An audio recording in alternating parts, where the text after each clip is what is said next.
How's it going, ladies and gentlemen?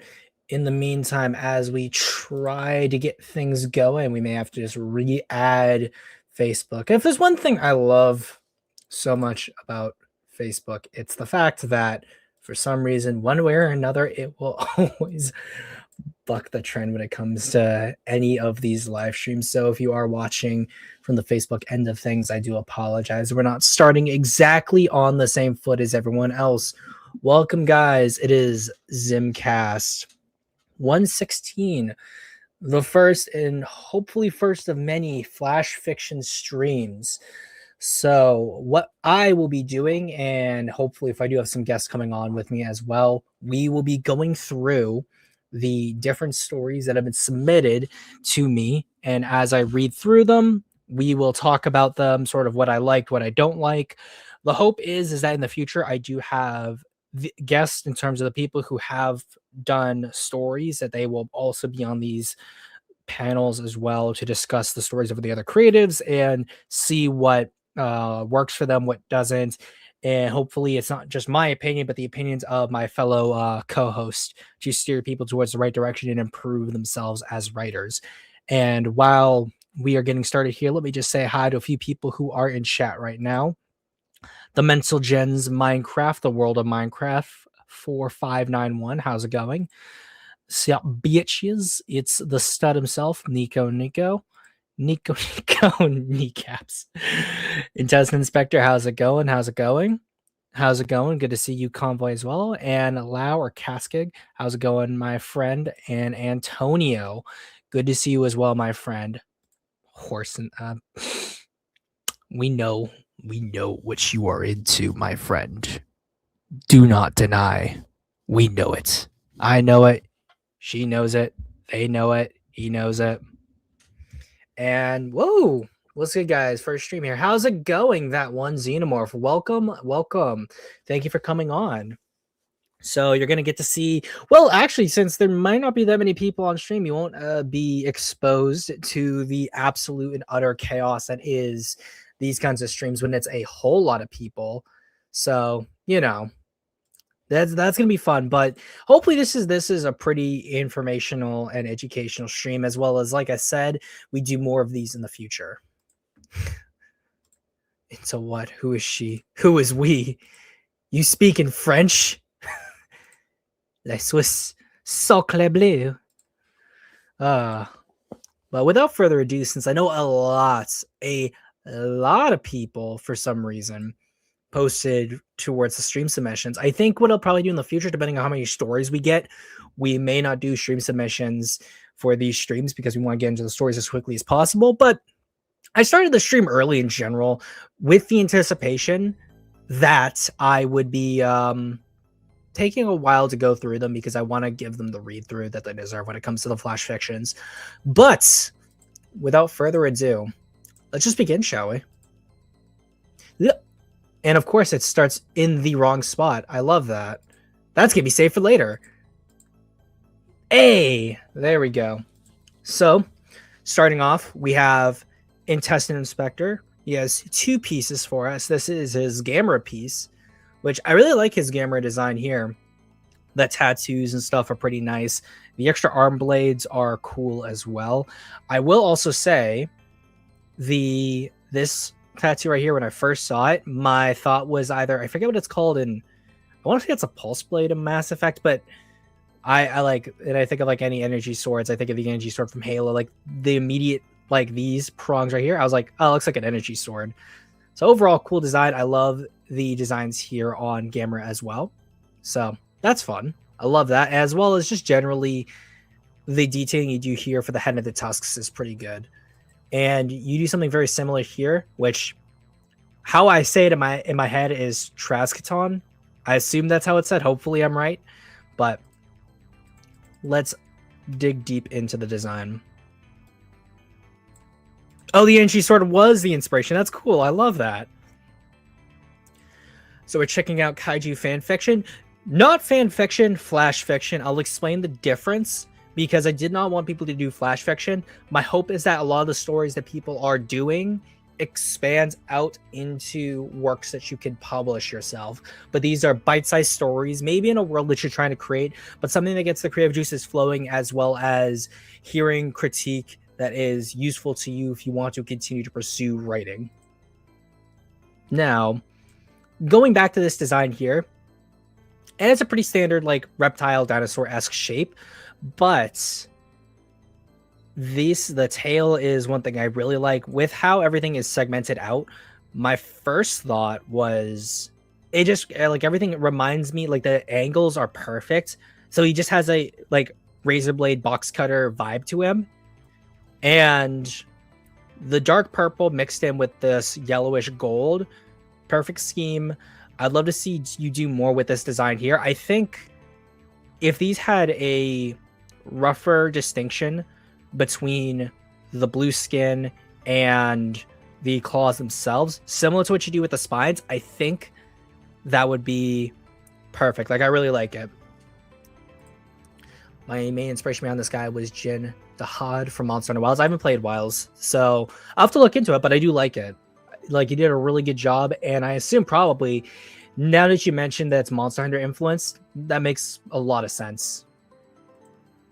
And now these two pieces here, they're from Minecraft World, and they have to do with a new Markiplier's new movie, Iron Lung. So that's fun. Like, it's always cool to see like YouTubers branch out and do things. And I honestly, I've not heard anything in regards to Iron Lung. So when I do finally come over and like see the movie, if I get the opportunity to, it'll be interesting to see like what it's all about. But also, your humans have improved a lot in Minecraft, so good job on there. And then this little guy here, which you had shown in the Discord, which, speaking of which, I'll put in the invite to the server for anyone who is interested to join. But Pterosaurus, it was like a little figure that you did for one of your classes that was related to like clay or stop motion. And you did like a blind danger noodle dinosaur, so that was cool to see. I like the like the little clay model that you did. That was really cool. But give them little details here with little rocky spines, short tail, little stomps. He's a stompy boy. Like it reminds me a lot of I forget the name of it. Dougal Dixon's. It was his like dinosaur evolution book. And oftentimes when it comes to like things that kind of have Tyrannosaurus designs to them, which the head specifically reminds me of like a Tyrannosaur, the evolutionary pathway is usually they get really big head and they become noodles. So kind of like a Belosaurus, but like there's no arms at all. And the Vixter, he liked it enough to do his own little design for it here in a Hollow Earth type of ecosystem. We get to see the rocky spines get a little bit more detail. This gets a little bit more detailed out, but the general shape of it is pretty the same. But it's almost like with how he does the spines here, it's almost like an armless blind Godzilla kind of, which is fun. And then this he posted a while ago, but he's sharing it here for the stream. This is Kurakura versus Jiraxahol. Jiraxahol is mine. Kurakura is his kind of mosasaur monster. So it's like two mosasaur monsters going head to head. I love it. The dynamism on this is really cool. And I think, Vic, since I know I saw you in the chat, let me see where I can find you, you little goober. We'll hop on in a few. So one thing I want to do, I might do this as like a stream for next week, as like a short thing, is where I talk about designs that take from the same inspiration, like the same base inspiration idea, and how we are very divergent in terms of our design philosophies, because we're both doing mosasaur monsters, but ours are very different from one another. And I feel like that would yield some pretty interesting conversation. And Zena also asked, I'm actually see if I can quickly submit my Kaiju since this looks interesting now. Where can I submit? I'll try as fast as I can since this actually, yeah. So the Flash Frictions, if you want to submit art, you're good to send it to me anywhere. Just sort of like at me where you were sending it to, and I can show up any images that you want to share. I know the Flash Frictions at minimum are 500 words. If you have a story in mind that you can post between now and then, I'm more than happy to read it, my man. As well as Javar, he's in here. How's it going, my man? Oh, look. It's O5. Here for more O5Ls as per usual. But moving right along, we've got Kaiju Kuru with his first digital painting of his Godzilla design, Trago Goji. I am doing a design as well for Trago. I've just blocked it out, and as I comes along, I'll definitely be showing my art for it on screen as well. But it's really nice to see how far Kuru's come along with his design. And for those who are curious, these little bits here, I didn't know what they were at first. I had asked. I wasn't sure that they were hair, but they actually are hair. And given Trago's influences and his background, for those who have watched the Godzilla pitch streams, will know that being part human, these are like little holdovers and the like. Plus, this shade of brown is like it's a very nice base color, and I've always liked it. So overall, I just love the colors. I love the passion. So Kuru, keep doing what you're doing. And we've also got the Nico Ni with The Invasion Begins Soon, showing off Godzilla, his little alien, and three of the boys, the GMK trio, Varen, Anguirus, and Baragon, as well as little corrupted forms, which when I saw these, my first thought was kind of very Godzilla War for Humanity inspired.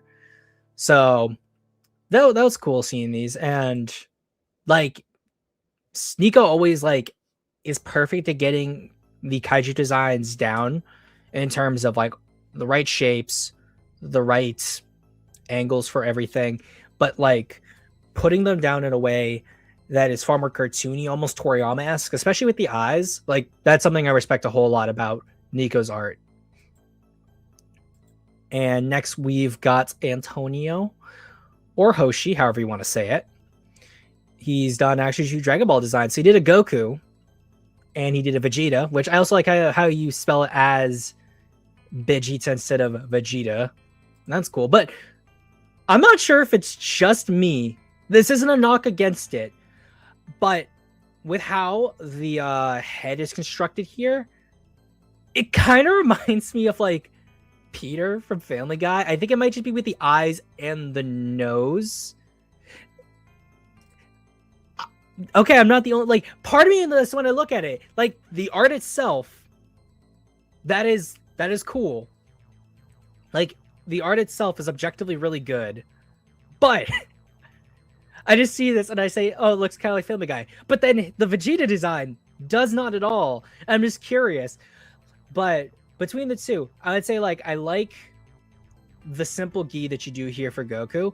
With Vegeta's design, it's definitely fitting your style, Hoshi. But as a sucker for the Toriyama alien power armor, like it's very kind of dark punk grunge look. But I just miss my classic Vegeta armor. But it's cool also to see Vegeta with scars. Granted, we've seen him cut up, we've seen him bloody before. So it's interesting. It definitely moves him away from like classic Vegeta, but I like it. It's really good. And someone just posted a little bit here. Let me just remove that because I think it actually is the person here in chat. So let me get all his stuff ready for us. And also, welcome to the server, by the way, Zeno. There we go. So he actually showed off 3 pictures here. And we'll use this one. Here's the reference. So, I assume Ashura is just how you say it. Ashura, a little funny kaiju that has the ability to transform into a human and has an alter ego and lives in a futuristic society that hates kaijus, so he has to have a secret identity, which I assume this is his kaiju form, while this is his human form. Interestingly enough, when I look at these two, like, it's the same design, but when I look at these, like, it's a very Sonic-esque in terms of, like, when I first see it. So that's cool. And then with this, I forget the name of the movie. It was the one with the guy in like not power armor with it was a guy with like knight armor, and then he was going around with a little girl who could like transform so she could be like a pink shark or other pink animals or mythical creatures. Just the face reminds me of that kind of. But the art itself, really good. I love the shading, the color choice. I love it, man. You did a good job. Welcome to the server. If you have anything else you want to add as we go on, like as you become part of the community, I'm more than willing to add more stuff. Always just post it here in the stream submissions and you'll be able to show that off. And before we get started in actually reading some of these stories, Antonio asked Sim, how would you describe my designs for Goku and Vegeta? So like I said, I don't know why, but with your Goku's face, it kind of reminds me of Family Guy. But with the Vegeta, very much, if that feels more in line with your art style, the clothing you do for Vegeta is cool, but I miss the classic Saiyan armor designs, like you trying to do that in your style, which I guess that might have been your intention there. But I miss my classic Saiyan battle armor. As Vic says, become one with the Zimverse. I love it. Really, Dragon Ball was an influence. I wouldn't see it, at least like in the aesthetics, but maybe more in the story, I assume. But overall, it's cool. I love it, my man. Welcome, welcome. Now, let's get into it, shall we?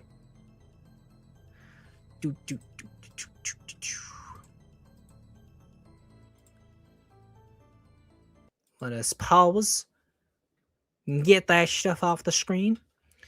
And let's begin, which means like removing all of those tabs. So now we can get into it. Now, I think what I'll do is I'll explain sort of what flash fiction is, because Xena's joined us for the first time and is not really familiar with what flash fiction is, so I'll explain it again. But I will also link the video when the stream finally becomes a video of its own, so that we can talk and sort of explain how things go. Now, flash fiction just means a story that is typically within a range of about 500 to 1,000 words. Some people reduce them from even 1,000 to like 700. Some people move it up to like 1,600. I just did 500 to 1,500. I just felt that was appropriate, so that someone who wants to write something that's shorter or doesn't know what to write has that minimum threshold to reach, kind of like a kid in a class where you kind of have to pad it out with a lot of uhs, like thes, is, ands, and stuff like that, so that you can meet that word count. And then for the people who really, really want something on the page, that extra word count to play with. I do know a few people, I think only 2 were over the word count, which isn't a problem. I think as we refine it, I'll just be a little more strict with it. But because this is our first time doing it, I wanted there to be as many submissions as possible so that we could get a wide range of what's going on and how things go. But there is someone in the back. Let us pull in the Vicaroni. Hello, pleasure to be here. It is the one, the only, the Bickus talking about his stories, which I think probably we'll do is, well, have you go second after myself, so that since you're here, you'll be able to actually read out your story. Are you able to look at your story while you're on stream, or do you need me to read it for you? I would appreciate it if you can read it out yourself, if that's cool, just because I'm not confident in my reading voice. Okay, yeah, that's fine. I mean, honestly, me reading these out just helps me as well, so I can get a better narration voice, and it helps in terms of making videos better for all of you guys too. So let me just show off my kaiju and the story that I will be doing. And I won't be showing the stories on screen unless I absolutely need to. And we'll probably be showing them in the case of talking about things such as the like referencing like plot, like structure, plot, things like that, or even just words, things of that nature. So let us begin.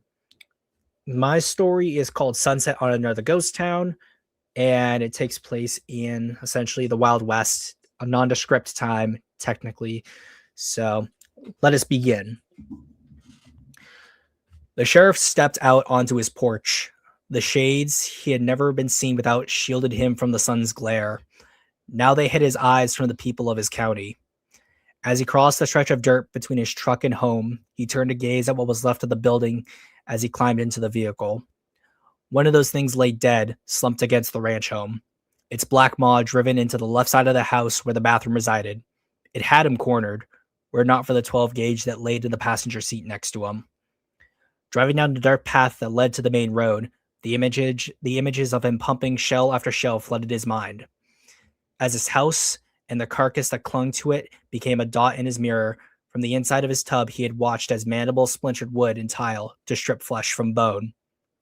He shuddered, remembering the torrent of green ichor that spilled from its punctured eyes as it writhed in agony. It wasn't until 4 more rounds caused the colossus to curl its body and signaled its death. Whether 8 centimeters or 8 meters, it seemed ants died all the same. "Least I don't have to hear the damn chittering," he said out loud. Cruising down the road, he watched soldiers dressed in the camo he'd seen only on the news, flanked by tanks that rolled along the open pastures. More bodies of the colony littered the flat terrain like black hills on the horizon.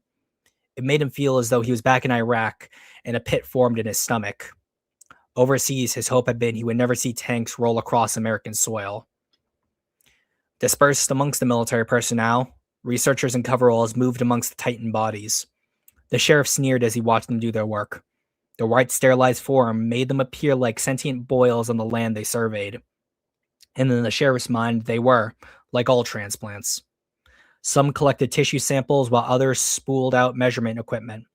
One group pointed to the bodies that lay behind the tank column, which were set upon with vigor by soldiers armed with flamethrowers. A smell like that of vinegar and rotting vegetation wafted through the truck.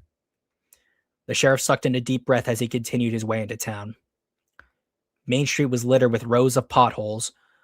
When they had descended on the town, their 4 stilt-like legs formed a harrowing melody to the chorus of screams.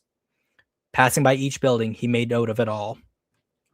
The Harrison's hardware shop had been completely leveled, and scrounging through the rubble, the entire Harrison clan, 4 boys and their father, separated trash from treasure.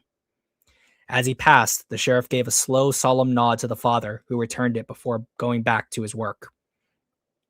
During a time when the sheriff was young, the late Bill Harrison had boasted about how their business had stretched back to a patriarch he dubbed his greatest great-grandpa. Now his son Liam wouldn't be able to wow someone new with a tale of grand legacy. The convenience store on the right of the street was mostly standing. Part of the storefront was missing, and a line of souls who had survived the night's ordeal waited to be served soup and water. A large semi was parked in an alleyway with folks in jackets, FEMA across their backs, prepared meals and handed out essentials. A hot meal raises morale, and right now he knew their hope was a delicate thing. They eyed his truck as he passed. Down the line, he made out the faces of those who had witnessed these horrors with him. Mrs. Jackson, husband long dead, and a son who'd returned from his first deployment, only to be dragged into the air and reduced to a bloody pulp, looked out with vacant eyes. Louis Smith hobbled with the line on his crutches, his left leg torn from him by their mantis-like front limbs as the pair had hid in his basement. More and more memories came to the sheriff and were halted only by the low thrum of an Apache that flew off in the direction of the abandoned oil refinery, now forward operating base. Finally, the sheriff made it to the city hall. Men in suits scuttled from one tent to another, while soldiers kept a barrier between them and a small posse of folks more than aggravated at the state of things. As he made his way through the crowd, they parted until he was between them and the government. He had never been a pious man, but now more than ever he wondered what his namesake must have felt like when he led his flock out of Egypt. Taking off his shades, he saw in them the same fire in him, only it was something colder, and it warned that no good could come from this, and he began to disperse. Striding past the rabble, the sheriff trudged towards his office. Inside, his deputies looked up to greet him, while a man stood in the center. Quickly, the suit came over to him, his far too polished shoes clanking against the tile floor. "Sheriff, I'm glad you're still with us," he reached out to shake, but the sheriff walked past and over to the coffee pot. He poured a cup and took a long sip as the man continued to speak. "As you know, the armed forces are still looking for the Queen, but the resistance the town gave was able to eliminate a sizable number of drones." He pointed to the clipboard that had graphics and numbers that to the old sheriff might as well have been another language. "You saying there's a chance more of these things could come back?" "We don't know for sure, Sheriff, but that leads me to another concern." The man in the suit rummaged through the messenger bag at his hip. With satisfaction on his face, he retrieved a series of papers and handed them over as he went to grab a cup for himself. Giving them a once over, the sheriff eyed particular words of interest. You looking to buy us out? That why they sent you over here? The man in the suit almost spilled his coffee at the words. It's not as simple as that. Soten is willing to buy the land above current market value. For us, it would be pennies on the dollar, along with allowing the injured parties to relocate without risk of financial ruin and grieve their losses. The man's smile was wide, his eyes animated. The sheriff wondered how much that man thought his smile was worth.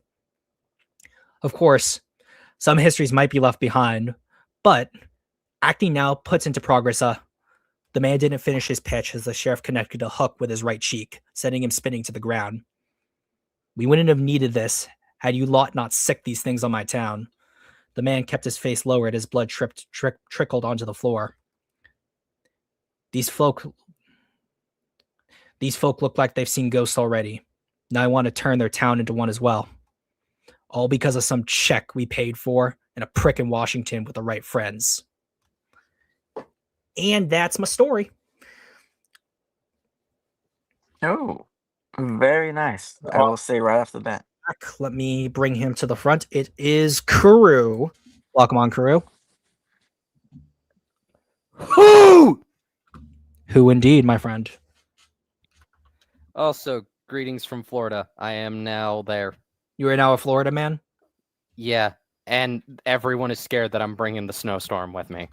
Good. And we need more snow. I want another day off. But we wouldn't have had this if you just apologized. Never. Shimo. No. She's gonna put us in the fridge. Good. I don't care. Freeze out. I have a built-in ice resistance. What are you gonna do to me?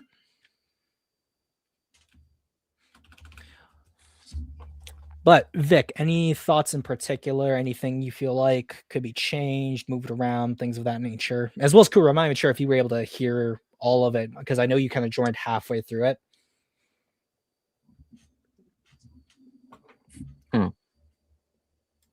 Hey, I'll take it. Well, for me, very intrigued by the premise of the story since it is like an aftermath kind of tale. As you were reading it out, I sort of got like. I think he cut out.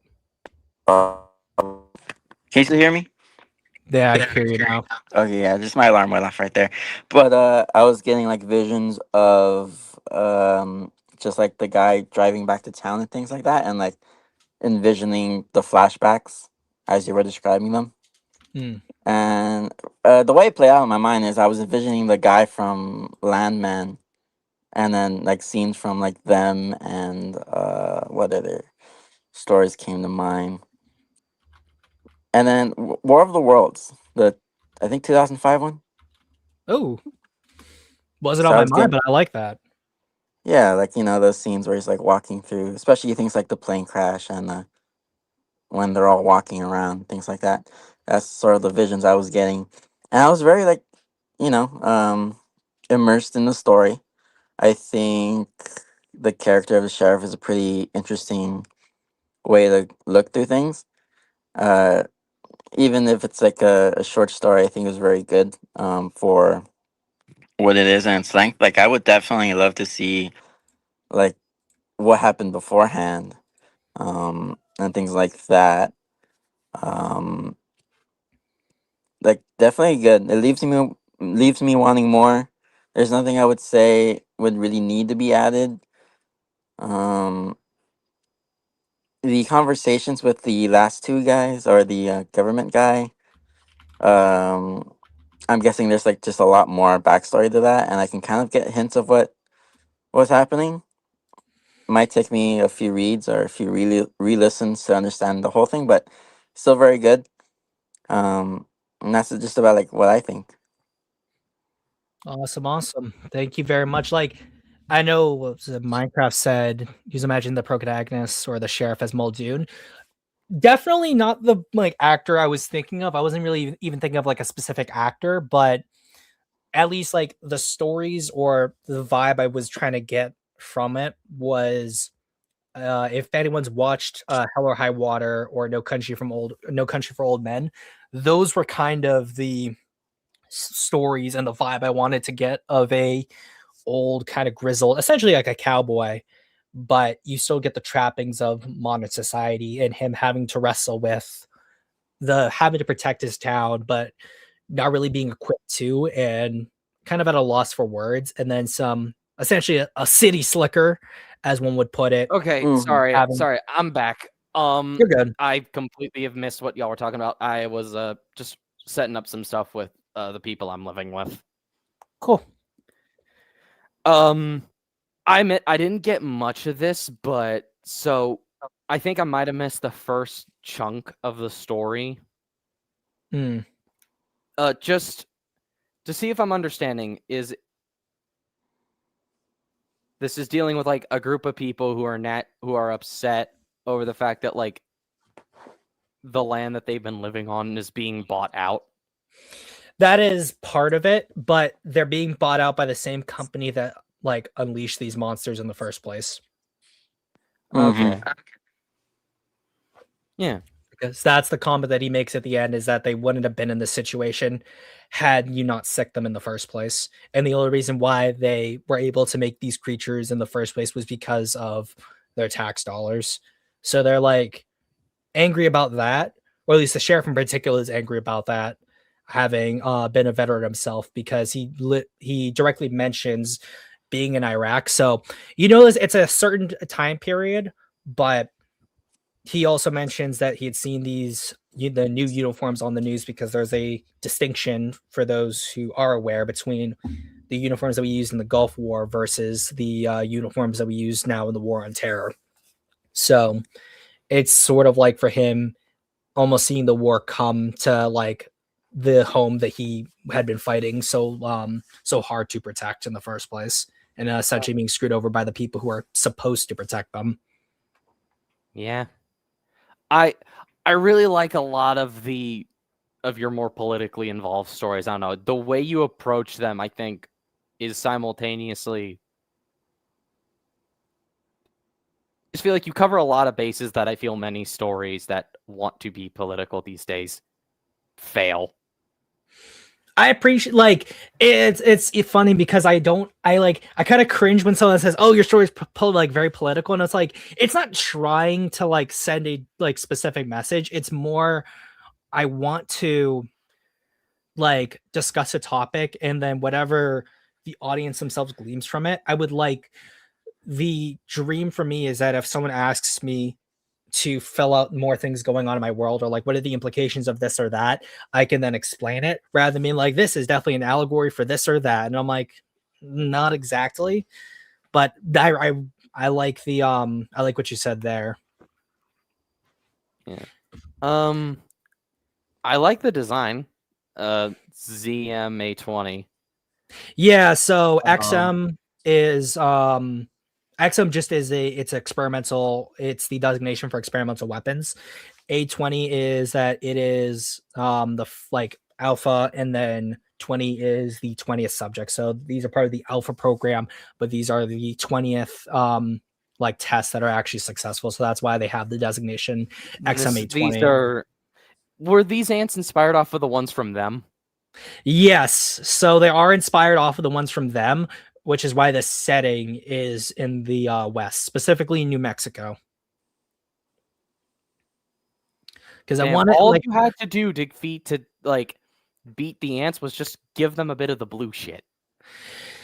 Like, because like in the thing is like they're only 8 meters, and since this is part of the same world as the novella that I'm working on, I wanted there to be Kaiju Quarantine? Yeah, because they're in the same world as Kaiju Quarantine. These are kaiju as well, but they're not the same type of kaiju as the one in the book, where there are natural kaiju, there are mutant monsters, which are these ones here, and then there's like eldritch things, and then there's aliens. Those are like the 4 big distinctions. So the Godzilla Unleashed factions all over again. Essentially, yeah. But instead of them being like factions, they're more just like easy shorthand for people who are like, oh, categories. categories. even though the categories is unleashed sometimes didn't make any sense. Why is Titanosaurus labeled a mutant? Exactly. Even though he's like one of the only literally a naturally occurring monster, that they need him to be a villain. Yeah. Yeah, I liked a lot of what I heard. Your reading voice is solid. Mm-hmm. I think that's one thing Zim's got nailed down, like presentation, which like is important in like, especially with what we do, both in writing and in tackling videos. I think a lot of what I take issue with is how people just don't present themselves well. Mm-hmm. I think like also since this is more written like a story rather than like information, it allows me to sort of like use my voice in a little bit more range to it. I think definitely I'm going to be able to nail down like the Southern gentleman type of like voice, but like I can emote a little bit more than I'm usually comfortable with, at least personally, and how I feel. No longer will you have to spit your dip in fear. Let me also show sort of just a general vibe for things. One thing too is that for writers, if you're using Google Docs, in cases like this was originally also blue as well because it was saying that wasn't grammatically correct. There's little bits, if you're trying to get someone's accent down, there are certain things that they'll say that you don't get the same vibe from unless you kind of break rules in terms of grammar. So if you see like red or you see green or blue in this case, don't be afraid to let it stay, because it may be that the computer thinks that you're wrong, but in fact you are going for a certain style. But that also requires a proper knowledge of grammar in and of itself. So something to keep note of, guys. Is there a version of the story where it's Hank Hill's voice and accent? God dang it, Bobby! I told you to stop waking up the ants. I can't even do it. God dang it, Bobby. The sheriff stepped onto the porch and he went, whoa, whoa. Oh, no, it's like Boomhauer, like, dang, all them the ants coming out of the ground, man. Jump, bang, bang, bang. Yeah, no, and Test Inspector says it right. Don't always listen to the grammar clanker, because sometimes the clanker is wrong. And since he mentioned it, Javar said Resident Evil Marathon is going slow. I'm going to make it to Record's release.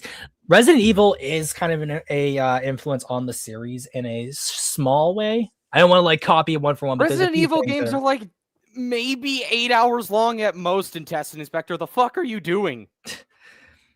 Hey, some people like pain. But since what I hear is joining on is soon, that in Test Inspector, you, my good sir, are a bitch. Oof. That's what I call fighting words right there. Now, let's meet. Unfortunately, just with how work was, I was not able to read through these before the stream started. So, unfortunate. Blame people for almost running me off the road and then breaking the glass of my car. So, love that for myself. But we'll be going over. Are you sure it wasn't one of our many ops? You think 05 can drive? I'm not talking about him. He's not an op. He's a fucking little sad, lonely dingleberry. Hey, an op's still an op. We go. But he's not an op. That's what I'm saying. He's an unk op. Well, let's get going. He's my age. He's younger than you. Exactly. He's chopped and he's unk status. What do you mean unk? That makes no sense. Too bad.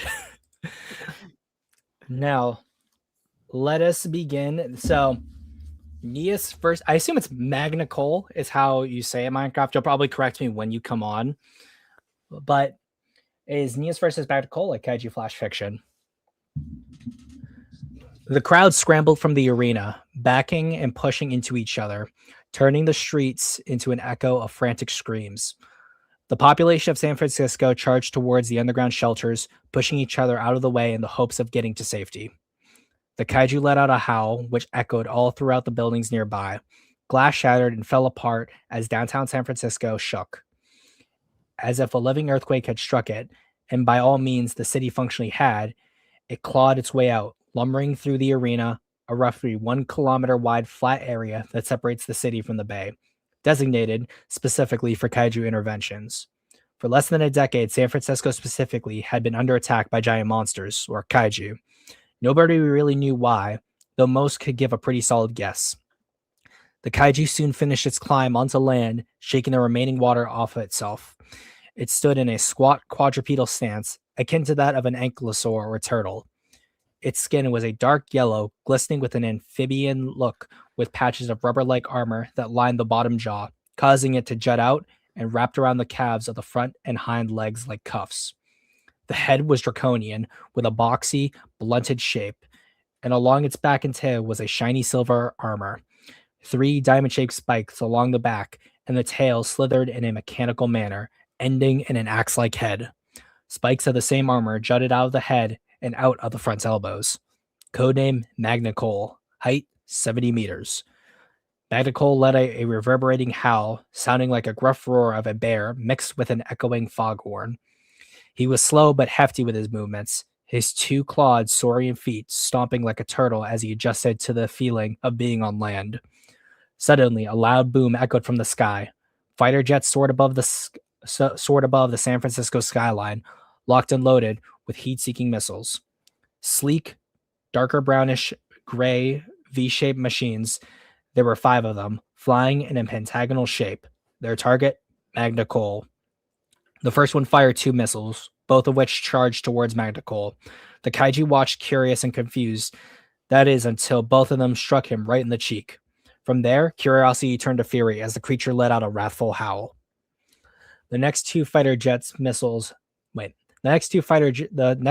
fired missiles of their own. However, this time Magna Cole reacted. The large segments of silver armor on his back lit up with a bright blue, and the missiles began to shake. Moments before impact, the missiles sharply changed course, launching straight towards the jets that fired them. The last 2 jets fired out their missiles, but to the same outcome. One of the missiles struck one of the jets, letting in a blaze of fire. Another launched itself across the city skyline, brushing right past the Colt Tower and toward the ocean.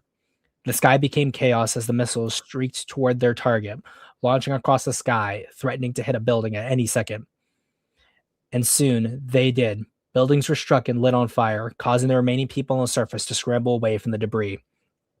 The remaining jets fired their missiles in an attempt to quell the chaos, all of which hit the kaiju on its left underside. Magna Cole howled yet again as the spikes on the side of his head and on his front elbows gleamed a bright orange. The kaiju's mouth opened wide as he shook, channeling its magnetic energy into its throat, and from it launched a beam of magnetic and electric energy, which spiraled rapidly.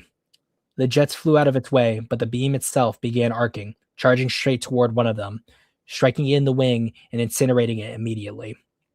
The beam then took a sharp turn, charging toward another jet, incinerating the front before the pilot could even eject. The sky became a cacophony of red, blue, gray, and orange as the last 2 jets scrambled to avoid the beam at all cost. Fear and panic gripped the pilots as they both fought for their life. Suddenly, a blinding orange light halted everything. The beam dissipated into vapor as Magna Cole's demeanor turned to one of confusion. From the blinding light, another kaiju charged forward, heading straight for him. Its body was humanoid, with a feline and draconic head, large draconic wings, claws, and tail, and digitigrade feline legs and feet. Small gray spikes lined its back, and its bright orange eyes glistened like flames, and wrapped around its neck was a necklace tipped with a dark maroon gem. Codename, Neas, height 90 meters. Neas struck Magna Cole with a claw swipe, knocking out some teeth and stammering the creature back. Magna Cole righted itself and charged at her, opening its maw and aiming for her leg. Neas leaped back, narrowly avoiding Magna Cole's bite. Neas roared, letting out a howl akin to that of a tiger mixed with a female battle cry. Magna Cole in turn responded with its own howl, slamming its tail to the ground and shaking its armor. The 2 kaiju charged forward, lumbering at full force. Magna Cole growled in rage. Crawling back, Neas dove out of the smoke, spreading her wings, arms cocked back for a punch. As she roared, Magna Cole reared up as best he could, lunging forward with his full body weight, howling in battle. Neas swung her fist, striking Magna Cole in the face, sending him tumbling back. Magnicole got back up and lunged forward, snapping his jaws as Nia leapt aside. The two played a short game of cat and mouse as Magnicole leaped toward Nias while she kept dodging and taking potshots as best she could.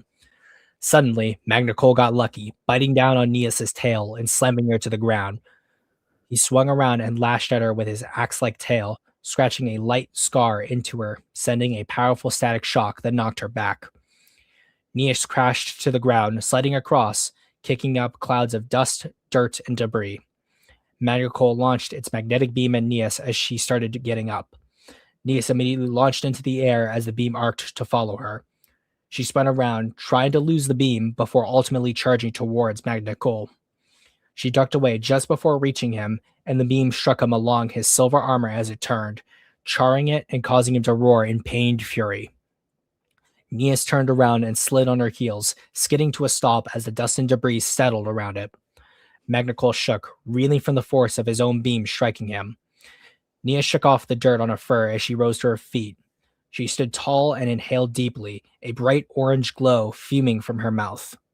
Magnicole, in rage, inhaled on his own, prepping to fire his own beam again. Nias's beam launched forward, a blinding orange beam of pure fire, charging right towards the magnetic kaiju. Magnicole, in turn, fired his beam, the twirling red and blue electric blast of magnetic energy. The beams clashed in a blinding white burst as both kaiju stood their ground. Nias took a step forward and Magnicole stomped forward in turn. Both kaiju's bodies rattled and shook as their beams shoved and wrestled to overpower the other. Nias took another step forward, then another, as Magnicole started to struggle. His strength was wavering and his body tripped, and thus he was overpowered. Magnicole's beam flashed and dispersed as Nias's fire slammed into the armored beast. His silver armor melted and cracked under the intense heat, and his flesh was scorched and seared. Magnicole let out an echoing howl as his body disintegrated and evaporated, the metal reduced to nothing but liquid in mere seconds. Nia soon stopped, panting as her flame breath dispersed, leaving a scorched crater where Magnicole once stood. She soon reached up and felt the scar on her chest, wincing at the fresh wound. However, the job had been done. Nias roared in victory, announcing to the city that the kaiju had been slain. She spread her wings and took off. The battle finally finished. And that is the story, and I was actually able to get the pronunciation right on my first try, so I'm happy about that. And Awesome. I will save my thoughts for the end. Kuru or Vic, either of you can sort of go first as to what you want to do. I think for being a limited to only text, I'd say the fight is pretty well choreographed, at least in how it is in my head.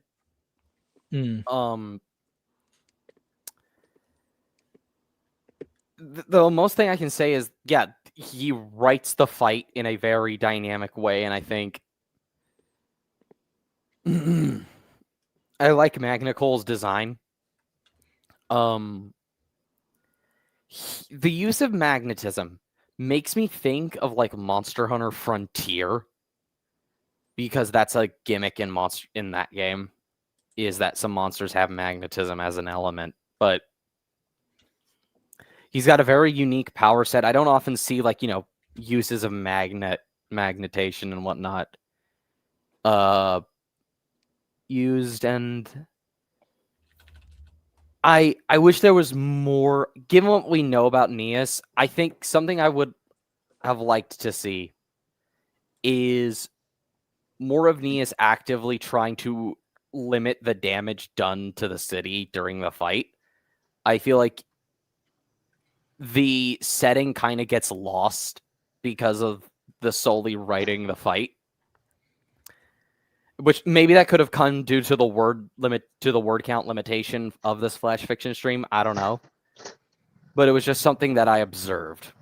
That was generally what happened. Had it been slightly longer, had I drafted it out a little bit further, I definitely would have made focused a bit more on the environment around them. But yeah, this was more so just a test with Flash Fiction as a format. Anyways, hello, Mental Gen. Hello. Yeah. I don't know. It was just due to another fight scene that's being done with Nias, which has that stuff very relevant. It just became noticeable to me. Yeah, no, I get that. I would personally not say that specific thing is so much of an issue, since it is established that where they're fighting is the arena, which was like, as explained, the designated fighting zone for kaiju. So I sort of, whenever I envisioned it, whenever I first read it and listening to it now, I sort of like envision like a Dragon Ball Z style fighting round when they're in like the desert or Namek, something like that. Fair enough. Um, I Something like honestly that. forget that that's something Minecraft accounted for because it's so ingrained in my mind to just imagine a city. Yeah.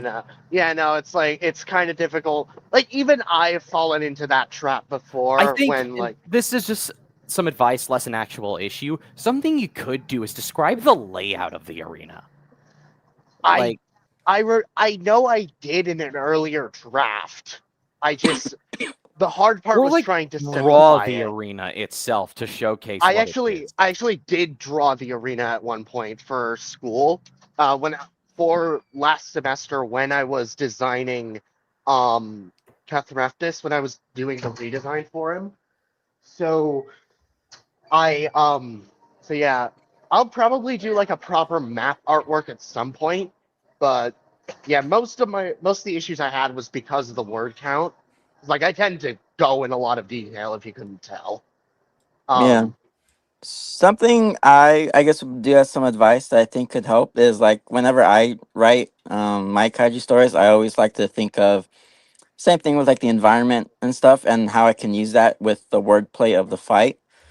mhm, Like basically it's just like, oh, one kaiju throws another into a building, it collapses in a kick-up of dust and debris. Something like that that also adds scale to the fight that I try to do. mhm. Admittedly, I Yeah. do sometimes struggle with like doing the right wordplay, having the right pacing to the fight, which I think Yeah, is no, and pretty that good here. something that could have that's been something that's something to that I'm trying to do with my Gilyu project with like Light in the Black Lake because obviously uh because of that aesthetically scale and atmosphere is kind of the most Hmm. important thing for that story. And so this was more so just like practice work. I think for if we do more of these in the future, I'm gonna try to keep that in mind. terms like I don't know, lumbering might help a lot. I think another to go to what Vic was saying, instead of like cloud of debris and stuff, not you could say that like the opposing kaiju was consumed by a plume of debris and dust, just stuff like that. Yeah, Because when we're yeah. dealing with actual like, for lack of a better term, pen and paper writing, I think creative wordplay is very important. Hmm. Yeah, no, I want to, and that's something that I am trying to work on. In fact, like, I would say, um, while I was doing this, I actually had, I was using a lot of the same aspects that I was using for the story, and I reread over the first like part of the Gilyu story where I'm at, and I'm incredibly happy with that. And I really wish, had I not been limited by the word count, or had I adapted to the word count easier, I absolutely feel like I think I could have translated a lot of what I was going for there into this, at least in terms of quality rather than the actual story. But yeah, Other than that, I do really like the design of Magnical there. yeah, I do love and the yeah, power set. I love the power dynamics and how they played into the yeah. fight. I his name is a combination of the Greek words for magnet and boulder. And design wise, I took a lot of inspiration from Anguirus, Stryon. Boreala Pelta was a huge design inspiration, as well as Rock Muto. And There's some inspiration I get, or like just from looking I'm at it, trying to from the figure Earth he Eater, from the Hanna-Barbera Godzilla show. Yeah, it does remind me of the Earth Eater from the yeah, I can Hanna-Barbera see that. Godzilla. That was not intentional. I think it's really just the yellow. I'm trying to Um, think of what he there's a an yeah, I've mentioned the magnetism. I really like that decision. For me, just because I'm Monster Hunter pilled. It mhm. anytime magnetism comes up, I think a Monster Hunter Frontier. Understandable. And I'm trying to think of what he reminds. He reminds me a lot of Odia Batarasu from Frontier. I gotcha. I don't know if like I'd have to send what he looks like, but I might put it in the. He's basically a huge like kind of turtle with a cannon on its back that shoots sand. Yeah. Yeah. Interesting. Okay. Yeah, So I get that.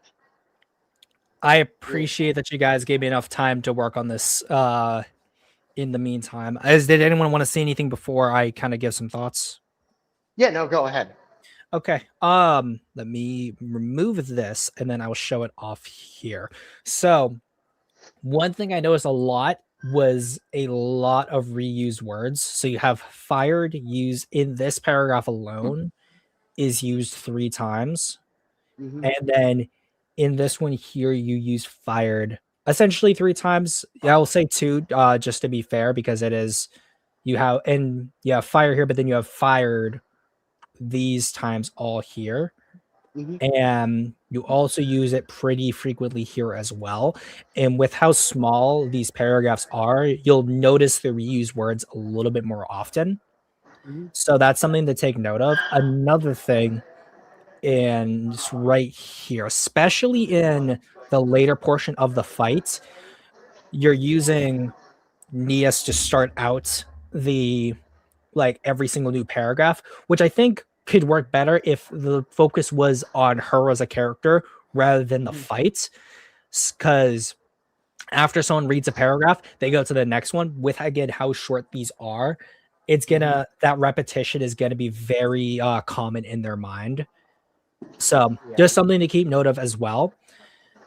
But Yeah. especially like at the start of it, because you're doing a lot more setup, the first words are not all the same. But that is something I feel that at least the weakest part of the story is this. The contents of itself is good for what it is trying to do, which is a monster battle. And I think that like I forget, you're trying to go in for animation, right? Yes. In fact, Okay. I might make an animatic version of this. Yeah, At because some like point.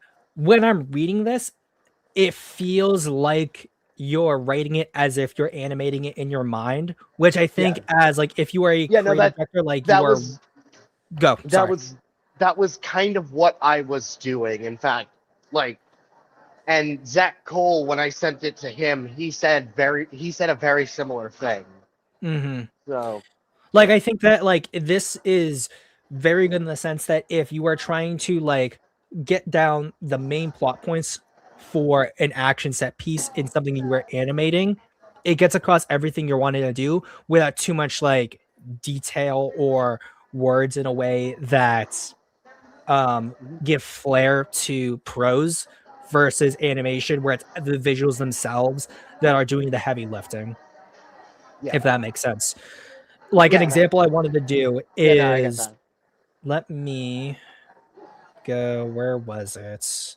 Yeah, so I'm just gonna go for this one right here, and I'll read it again. Where it says the next 2 jets fired missiles of their own. However, this time Magnicol reacted. The large segments of silver armor on his back lit up with a bright blue, and the missiles began to shake.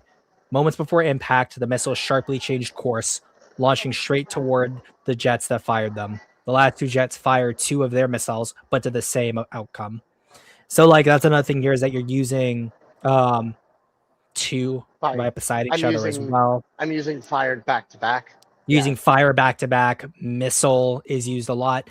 While you guys were talking, I just did a small, like, little edit, and I know my edit. So at least that segment itself is 65 words.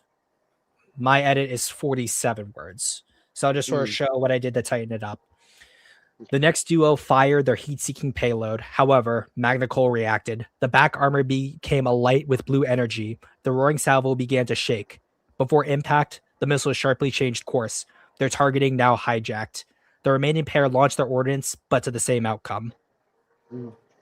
So, because this is such a tight action set piece that you're trying to do, making these sentences smaller and chopping out the unnecessary of theirs, thus, things of that nature, in the reader's mind, makes the action sound faster in their head because they're having to read less. So Okay. that would be Um, that'd be one thing I would recommend. Yeah. Okay. Yeah. Yeah. so No. I think like density and concision, and also lack of repetition. I think that's something I've been wanting to, because like I write fan fiction in my spare time, but that's something that I found a lot is I've always felt, and if that's something you focus on, then I do think that comes with a double-edged sword of feeling insecure because your word count is very low. But I've learned, do not feel bad if your word count is low in comparison to other yeah. No. It's not. writers, because It's not insecurity about the word count. It's, am I getting the point across correctly? okay, Yeah, That was I would say that that's you're getting the point across. I think that since you have the point across, then that's when because for anyone, like, I barely use Google Docs. I use it more now, but like definitely just do Control F. You'll be able to find words that are repeated, and then from there you'll be able to see what you can change, read it Yeah. out loud, so you Mhm. see how it flows. yeah. also like Yeah. No. just like unironically crack open a thesaurus and see what like synonyms you can find for certain Mhm. words. Like Yes. Yeah. The thing. if Zim and- said like hijacked, I would have said disrupted for the missiles.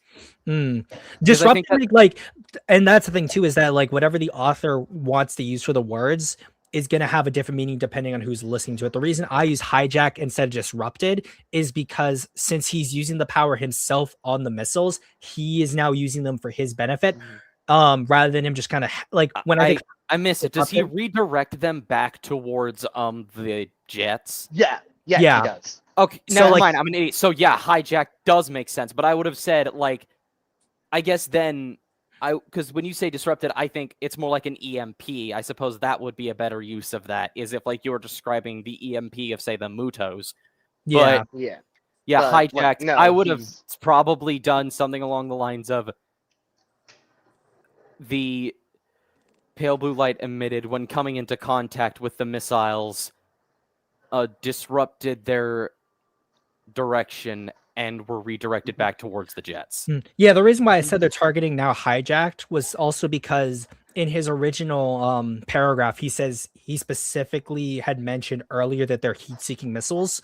So what their ability to be heat-seeking missiles has been hijacked by the use of this power. So it adds this personal layer to his actions. And Yeah. for the reader who is like eagle-eyed, they realize this creature, even though kind of comes across as a little dense, has a thinking mind for what it is doing with its abilities. Yeah. Yeah, no, I was It's just kind of a yeah. difference between like us as writers. Exactly. I Yeah. was just like, yeah, no, I'm gonna try to keep that in mind because especially for Gilyu, and for a lot of his actions, I would like to utilize some very similar attributes. I think some of it was literally just because the word, like I had lost the words, like hijacked wasn't one that came to mind because like, okay, what's a good word for this? What's a good word for this? I'll do this, and then oh wait, and then in retrospect, yeah, no, I really should have used a different one. But yeah, It's no, just 'cause, what like can you do? It is what it Yeah. is. It is what yeah, it is. because I have those tendencies, but it's like okay, That's the catch-22 of autism. Yeah. yeah. And Another thing I again, wanted to mention real quick, Minecraft. I'm not sure how much more time you have. I have half an hour. Oh, you have half an hour. Before Okay. class starts. I wanted to ask with like how that area of San Francisco is set up. Is it mostly like essentially like an open field, or is it more like an area set aside that has like some buildings are left, but they're mostly destroyed and is allowing monsters to battle? I'd imagine it's mostly an open field with hidden like watch points. So like the occasional watchtower or something, and it's so low to the ground that the monsters themselves barely notice, let alone care, because they're more focused on getting to the buildings themselves and the people in them. Okay, got you. The reason And a reason why I say that is yeah, and how is it shaped? Is it like is it essentially like a square shape if we looked at it on a map, or is it like a circle, it's something like that? it's more rectangular. I'll probably get like a drawing. I'll probably see if I can find the drawing of it at some point. Mm-hmm. Like Something I the think map that would be layout that I fun had if and post when it. you get something that I No, think you're would good. be fun when you design the um arena, make it like a round Greek theater. Mm. Like Mm. something like I know it wouldn't make sense, but it would kind of help to tie in with like the ancient Greek, roots that I mean, are but tied into the thing Neas. is, if you do that, at that point, you're saying that this is like a spectacle instead of something Well, then dangerous. don't Yeah, have the no. stands. I would say that it's like you could No, say I that the would. I reason might they're take. slanted I like that is might. to hide I like think for the watchtowers, I'd like for like the watch posts, I'd like to take some Greek influences. I Mm. would recommend, because these are just the three things that came to my mind whenever I envisioned the arena. Attack on Titan with like the walls and things like that. Um, I don't know if anyone's watched the World Trigger, the anime, but they No. I have the think I know thing what you're that's talking about. these dead zones where like they're called neighbors, but they're essentially like kaiju, where Yeah. they always appear, or they're able to have the portals appear specifically around this base, and that's like a dead zone where no one's allowed to enter, and it's basically like a ruined city Mm. landscape type thing. I think those will be like the main inspirations to look at. Yeah. Um, yeah, no, like now that I think about it, I really need to start focusing a bit more on the world building. I really want to design Typhon first Mm. for the Goddess of Monsters story in full, but I'll see if I could find the sketch that I did of the arena and its basic layout, and then send it to you and all that. Also, Yeah. I missed like the first minute of the discussion between you finishing the story and you like opening it. Did you have anything to say on the design, Zim? I wanted to focus less on the designs. I like the designs, but I wanted to focus more on the writing because I think that like as designers, we are all more like we're further along with that rather than Okay. writing. That's why. Yeah, Um, fair. But fair. like also, but like not just the design, but also like characterization, mhm. because I'd say that's part of the writing. Exactly. Yeah. Like I Yeah, like think that anything to say on Magna Cole's characterization, because to me that is one of the most important things with Kaiju. Un- overall character wise, like for what he is like not the brightest, but like he has a basic understanding of something attacks me, I will attack back and will respond in kind, but like understands the extent of his abilities and what he can do to leverage against his opponents. I think that that's cool. And I think that he is the perfect enemy for like a short story or a flash fiction type of scenario. I think what is like not leveraged as much specifically for your work is I think that if you tightened up the story, you'd have more in your word count to attribute to like what Neas is thinking throughout this fight. Mhm. And I wanted to talk about the fight as well because Yeah. how it's described, and then that's why I asked the question about how the arena is set up. Mm. It feels like a Street Fighter fight in a sense, and what I mean Yeah. by that is that you have two characters on a 2D plane that are going back and forth, where Manicool is kind of on the ground, Neas is on the ground. They're fighting. Neas has wings, so it's able to leverage essentially its mobility in the air and is able to swoop down and attack in that range. They have like that beam clash, fight ends. Whereas if I wanted to like keep on with the video game references, I think that the story could use less Street Fighter, more Tekken. And what I mean by that is that in Tekken, you can use the three dimensions of the plane to sideswipe an attack and then attack, do a chain, things of that nature.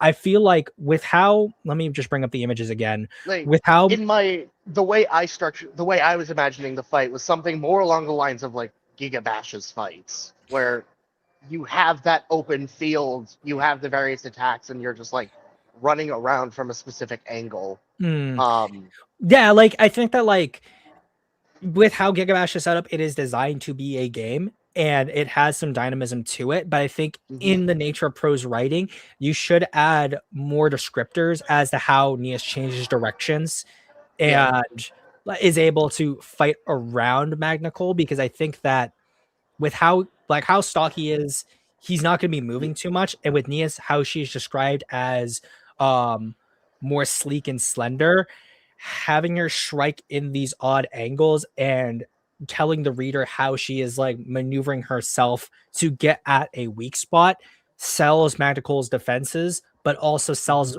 Nias's agility, and you're seeing how both of these monsters are leveraging these things. And I think that because of the fact too that Magnicole is pretty, again, not stupid, but just like very basic with his intelligence Yeah. overall, like he's not doing anything he's not doing Yeah. anything maliciously. Giving Nia some kind of motivation, or at least a core theme throughout this story, I think could make sense. Like, Yeah. does she view this as more of like a job? Does she have second thoughts about killing this thing, even though it's like it is going to threaten people? It's not Yeah. doing it maliciously. Yeah, no, Things like that. that was, no, again, this was more so just a flash, not flash test of Mhm. flash fiction as a format, just getting used to the system. And that is something that I absolutely would do. If this was a longer story, I absolutely would have fleshed that out a bit further. Mhm. Um, Well, no, but I'm not. again, I'm saying like even with that, like I understand that this is a and test. and I think also maybe had I maybe like done a few more drafts or something, because also I was busy with the semester starting Of whilst course, writing this, yeah. so No, The one but thing definitely. I wanted to ask is, have you read any of the MonsterVerse novelizations? Maybe as a reminder, like I or example. I own every single one of them except for the Kong Skull Island one. um Oh, yeah, yeah, but I mean, like when you were reading this, did you have those handy, like nearby, to take some no inspiration from the? no Okay, I did no What I did take some literary inspiration from was, well, for one, my brother's book, but also I think part of why it has the more visual angle is because I was reading Gaiatima whilst I was writing this. And okay. so, since Gaiatima also is a manga, obviously the visual element is just as crucial as the writing element. That kind of influenced how I approached this. Um, so that might explain some of the problems that I had with this. Mhm. Yeah, yeah. Like honestly, in the future, I would try to read some of those fights, in Yeah, novelization version, because, like, to be yeah, fair, like those are really good. Like, yeah. at least when I was reading the I Thousand also Paulina, I took never I felt like also it was took a little repetitive. bit I also took a little bit of inspiration from the Nemesis versus Scryon fight in Project Mygo, the first Nemesis's first battle in that book. Because obviously this is like a slender, fast monster fighting a quadrupedal turtle-like beast. And Mhm. so there you go. Same with the GMK Godzilla versus Baragon fight. So there's that. Which give me a GMK novelization. I want to read that fight, and then that'd probably help. Um, Mhm. but yeah, Yeah, I would say the big things is tighten up the words, Mhm. be cognizant of reused words, and also just formatting. Those would be the big three things I mentioned. I'm not sure if anyone else has a few things they'd want to add as well. yeah. I guess Lau, since you're here, yeah, you can speak. I mean, like when you send me the first version, like I told you, I think that the Kaiju should not maybe get to the arena immediately. So because I feel like you wanted to describe their looks, right? And I feel like Hmm. you can do that as they interact with other things. Like for Hmm. example, if this guy is coming from the sea, maybe he doesn't start immediately like in front of the arena. You could have like some boats that are maybe like Hmm. fishing, and like they see the head coming out from the water. They get attacked by like the hand by accident or whatever, right? And Hmm. maybe you can do a little bit more of that. At first, to establish him in a more organic way. That's all I had to say about that. And then there was a little thing besides that. Oh yeah, I feel like the arena is a little bit it's safe in the sense that you don't have any monsters here that are trying to leave it. So like the arena works for what it's trying to do, but maybe one of your creatures would want to hide between the buildings if it's getting attacked from the air. So maybe this little yellow guy, like he starts panicking in the middle of the fight and he's trying to like leave the arena or go back to the sea, whatever, right? Mhm. I feel like if you add a little bit more of dynamism, I don't know the specific word, but if you try to, what what I'm trying to say is it really felt like your characters wanted to stay in the arena because you wanted them to stay in the arena more than because that's Mhm. what they should want. So, Mhm. at the point where one of them is losing, maybe they're trying to escape, so you could add some of that, and then by talking about their intentions of leaving this area, you remind people, okay, so this is like how far into the water they are, like this is how close the buildings are, like maybe there's risk of, destruction if this guy shoots the wrong way. Mhm. And you add a little bit more of tension when it comes to what Neos is trying to avoid, which is for this guy to destroy like the city and kill people, right? Mhm. So I think maybe if you let them try to escape, or you just have your characters and you let them move wherever they want to move, even if they don't want to escape or go to the city. Maybe this guy wants to dig, right? Maybe he's a Mhm. digger and he wants to go underground.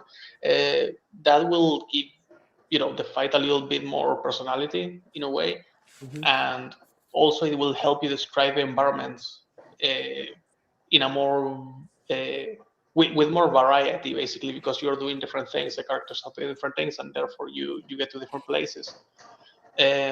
So yeah, and also when you do that, uh, it's kind of like what Kubrick used to say. If you do take after take after take, people do Mhm. weird things. So if you let your kaiju do weird things, you end up with really cool moments. Like for example, when in Godzilla series, Junior like goes underground to like destroy the ground under Sea Rex, right? And everything collapses in the cliff, like for example, stuff Mhm. like that. So yeah, just Yeah. let your kaiju do their own thing, even if Mhm. it's maybe not the way that you were planning the story originally.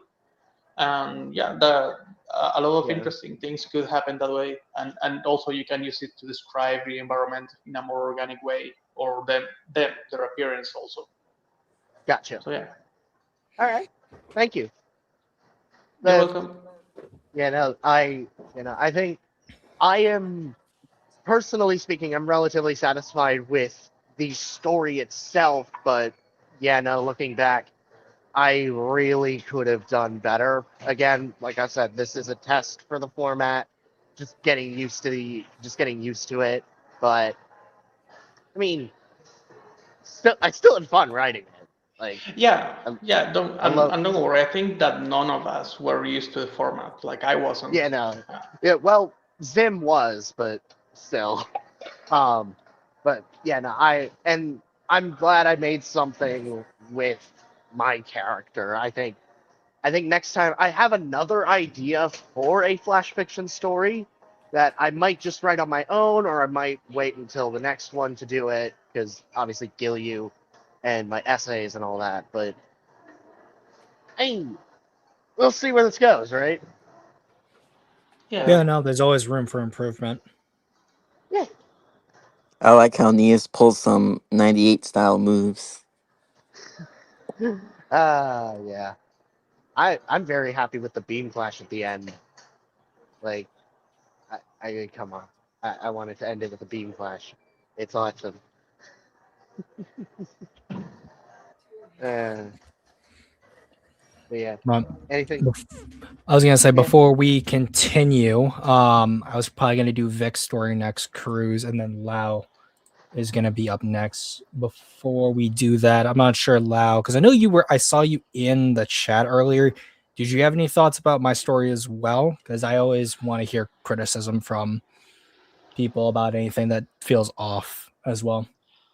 I think that like the character like immediately knowing exactly what's going on, it's very direct, which I don't think it's a bad thing. because for example, now I feel like my story is way too long, right? So I think that one thing is being like simple, which people seem to think is like a bad thing. I just think it's focused. But I feel like sometimes you can add a little bit of you can add like one or two extra steps.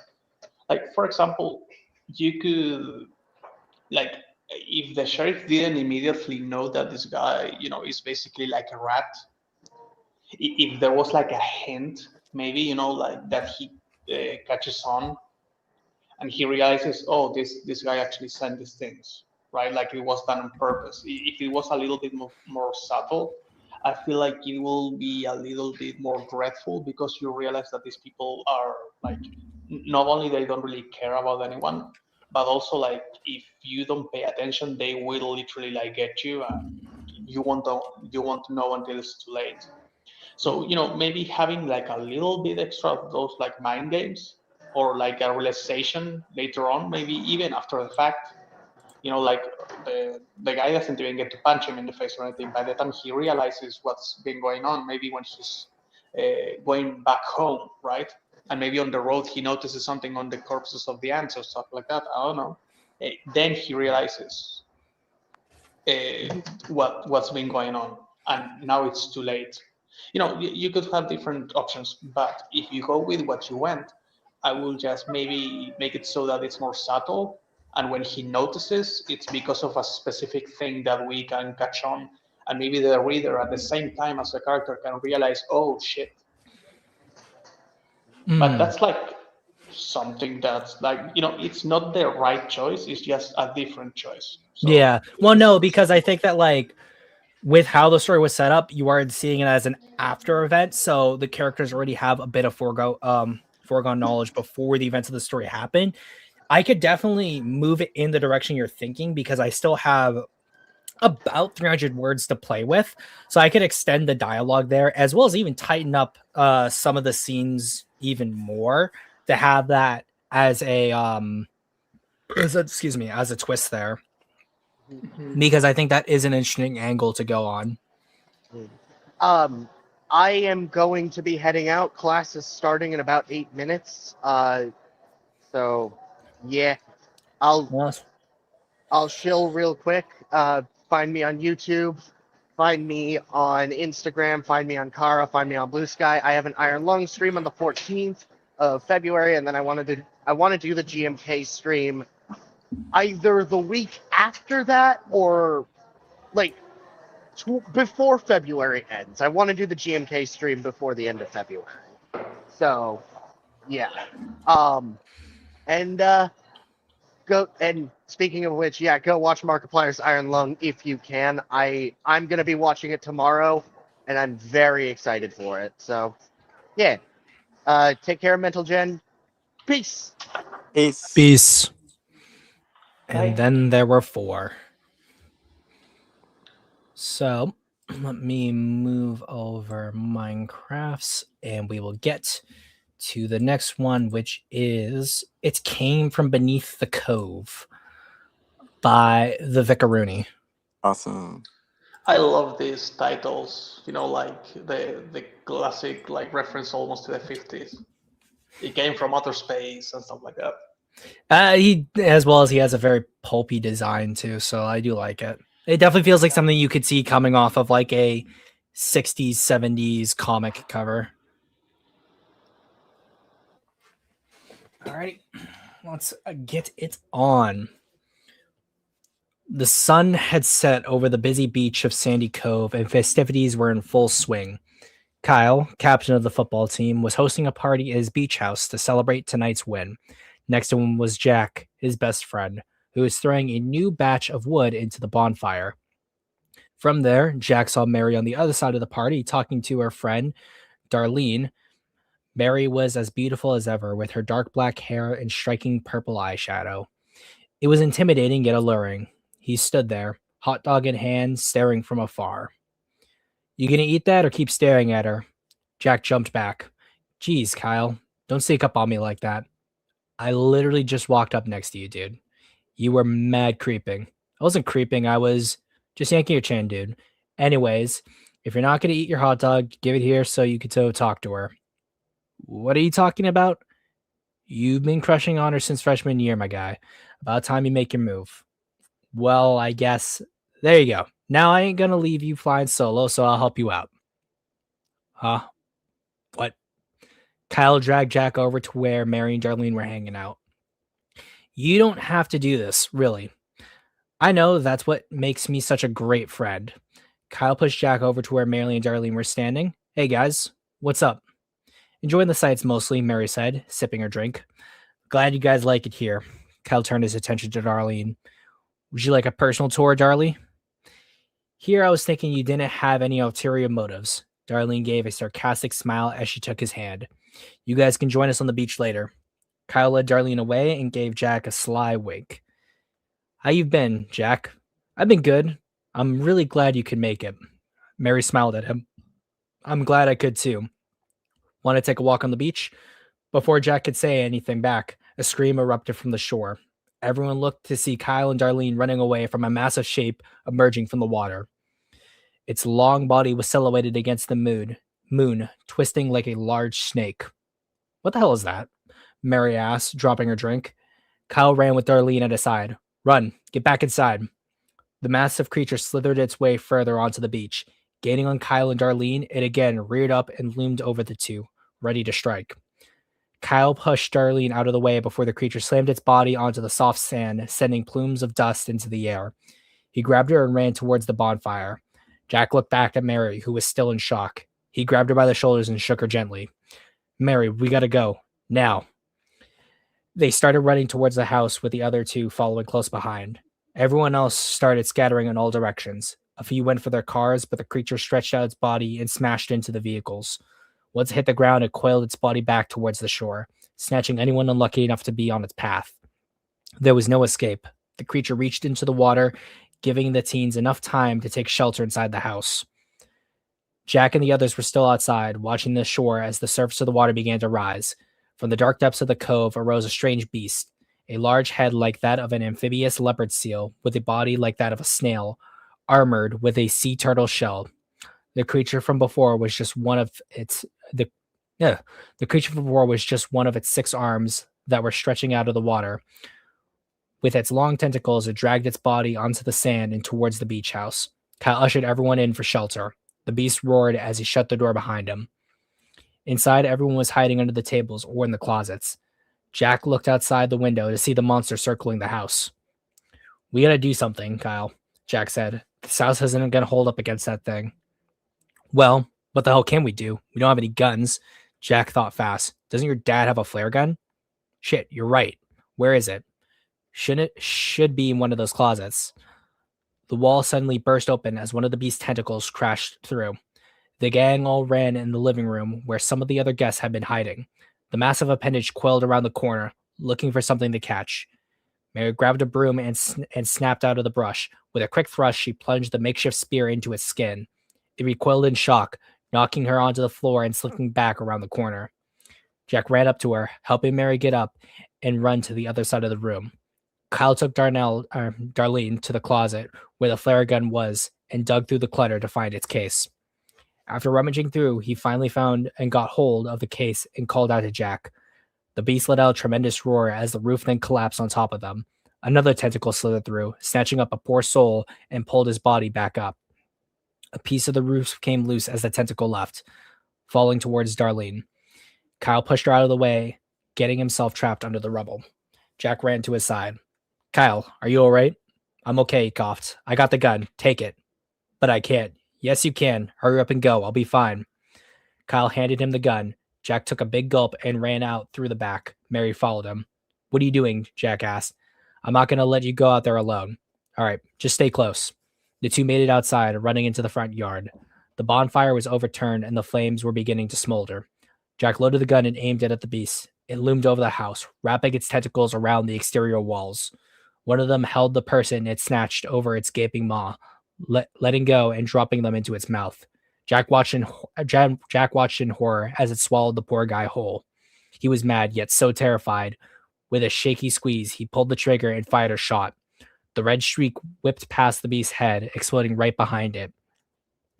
It roared in shock, shielding its eyes from the bright light. Dragging itself to the side of the house, it lurched down to see them standing by the bonfire.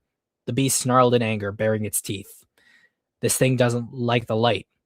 Doesn't look too happy at us either, Mary said. What are we going to do? Jack loaded a second round. Get that gas can, quick. Mary grabbed the can, looking over to Jack for instructions. Now pour it around the fire. Be careful not to put it directly in.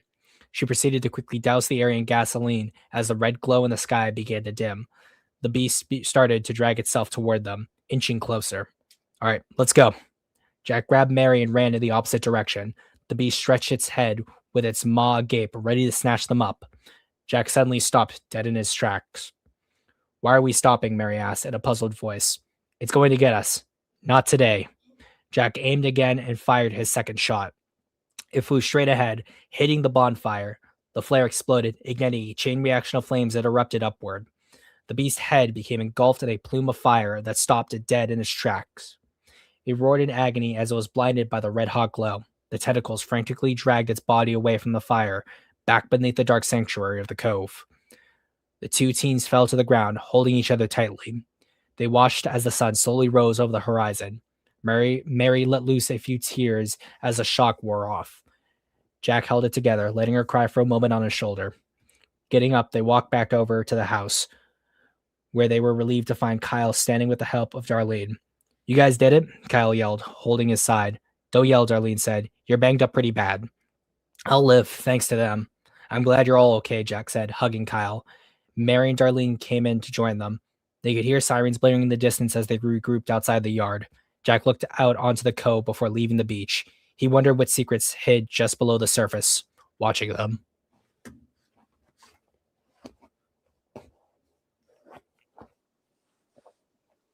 Alrighty.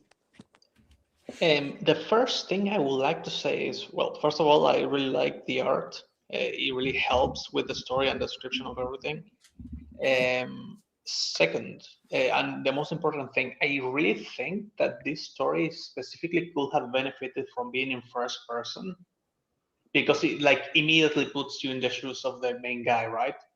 And I think that in situations like this, when you have, like all the horror, like your friends are hiding, you see where they are, you see outside the window and you see, I don't know, like you see like a giant eye, right? It feels way more personal. And I think that that could also help, right? And also you can describe how he sees his crush, right? Like you can have like these little things before everything goes to shit. And it's something that I at least see in creepypastas a lot, and that's why I know that it can work very, very well, very, very fast. Like it's like you don't need to be like a great writer or anything. If you can like just give little hints of personality to your character as he describes his environment, like you're already doing great. And I think that you could have done that super easily, because what you have here, even if, for example, we don't really get a lot of depth with the relationships, because of course, like this is a short story, I think you could have done even better. Because also like like the friend being the type of guy who like pushes you to do the thing he knows you want to do even though you don't want to. Like we all can relate to that. So since it's already like a relatable situation, putting it in first person can like seal the deal for a lot of people too. Mm-hmm. Yeah, I get that. Yeah, I think that I would say that my first thing is you definitely nail down like the cadence and dialogue for people of that age. I think that when it switches over to the more horrific aspects, it feels a tad more stilted, because I think that in certain cases they aren't as horrified as I feel they should be. But I would say like casual dialogue, you're always pretty good with that. And I'd say like with your word choice, this age group is very well suited to your style. That would be like the first thing I would say. I also agree with what Lau's saying too, because I think that if you do it in first person, you're actually able to probably tighten up a bit of the story, which gives you more words to use and to describe certain scenarios. Mm-hmm. That's another thing I think as well.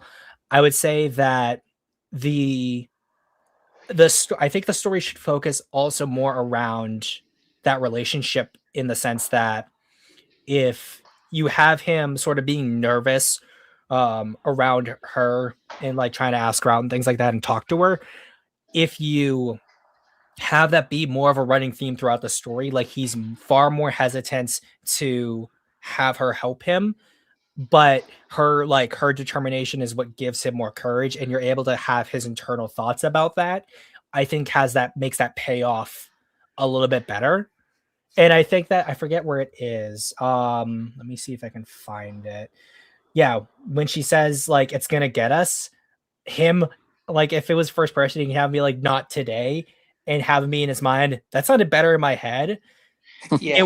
It would sell that like the fulfillment of his character arc of gaining that confidence, and Yeah. in a way like it sells that teenage sort of not angst, that teenage uncertainty Or cringe, even, for you know, or like because yeah that teenage there's that cringe, cringe as hell. but it's not cringe in a way where it's like it makes you like actually cringe. It's Oh more yeah, like yeah. I It's cringe, not and because cringe I as remember that, and it feels exactly. Yeah. cathartic. Yeah, because I Yeah. think that like this kind of story and like how you write things very much can Was I resonate with muted? people of that age. You've been muted this entire Yes. time. Yes. For fuck's literally. sake! Why would you? But before you go, I just wanted to say one more thing because Sim did touch on it a little bit, so I just wanted to expand on it. As soon as the threat is gone, I feel like their dialogue gets a little bit more unbelievable. You know, like, oh, well, I mean, we're fine thanks to you, or stuff like that. And I feel like people at this point, and mostly kids, will be in such shock that they will be like, we're fine, you know, and then they will like all of them will just like look at the sea, you know, like there wouldn't be much of a thank you or anything like that. They might not even have like processed the fact that anyone saved them, you know, like it's like the thing is dead. Okay, so now I'm just like here being myself. Mm-hmm. Like I think that like the dialogue, it feels like it would feel appropriate. Like it also gives me Love and Monsters in terms of its vibe a little bit. I'm not sure if that was an inspiration or something that was on your mind. I think that like that kind of dialogue fits towards the end of that movie, but you also have like a full movie's worth of time for that to feel a little bit more natural. Plus, the situation that they live in makes sense for them to be a little bit more casual about having to fight monsters. But Yeah. in this case, I think that it could actually make more sense for her like to be in more shock and for him to then take charge in the situation given the circumstances. So like he's coming off of this adrenaline high, and as he has like come off of it, he kind of like he got the girl, and then he's able to be more introspective. Mm-hmm. Yeah. Yeah, I Like see that, where you're all coming from. yeah. And I would say like one thing, and I've noticed this a lot with some of your writing, is that when you have a lot of characters, you have you noticeably have a lot of single dialogue put together like this. And I did this a lot when I was starting writing, and it feel like when I dub it like movie dialogue brain, where in your head when you're imagining it, it feels like a full scene, but when someone reads it, it feels it's a very quick back and forth. Something like this works best if it's like an argument between people, and I think that like right here, when it's like the two guys kind of going at it and bantering about trying to get the girl, it makes sense. But then in cases like this, I think that you could use more resources by tightening up some of these other paragraphs to make these feel less jarring. Mm. And Yeah, I because think like that whenever I write, like I try to imagine it as a movie and having that like quick paced dialogue. I think Trying that my for best to this have some is moments that slow down. this is also the reason why I think that first person would be better, because some of these lines the character can say to themselves, you know, like shit, he was right, or Mhm. fuck's right, you know, like, and he's not really saying it, but also at least you have like maybe some more introspection after he realizes that, and then you can Mhm. describe like, oh, he realizes that it's like somewhere else or whatever, and you know, Hmm. you transition more easily into the text, I feel, maybe a little bit, or into descriptions. Yeah. Mhm. Yeah. So like actually I have it right here. Let me remove that, add this. So like right here in this dialogue, it says, yeah, like well, what the hell can we do? We don't have any guns. I think that when he says, "Doesn't your dad have a flare gun?" Instead of having like "You're right, where is it?" Um, I would say like break this down into just being one thing, and then carrying it over inside instead. So, because we Kyle's tracks doesn't hold up against this thing. I would say have Kyle be like, "You're right. I think it's in the closet," so it doesn't look as clunky here. Mm. That's something I think could work because almost all of these other like paragraphs here are fine. I think it's just whenever you want dialogue between two characters, you have this tendency to do that. And like even when you kind of scroll through, you can notice that like a lot of things kind of end up getting tapped in, and you know that's like a very dialogue heavy part of the story. Mm-hmm. Yeah, I see that. And and obviously Kuro was muted this entire time. Kuro, your thoughts?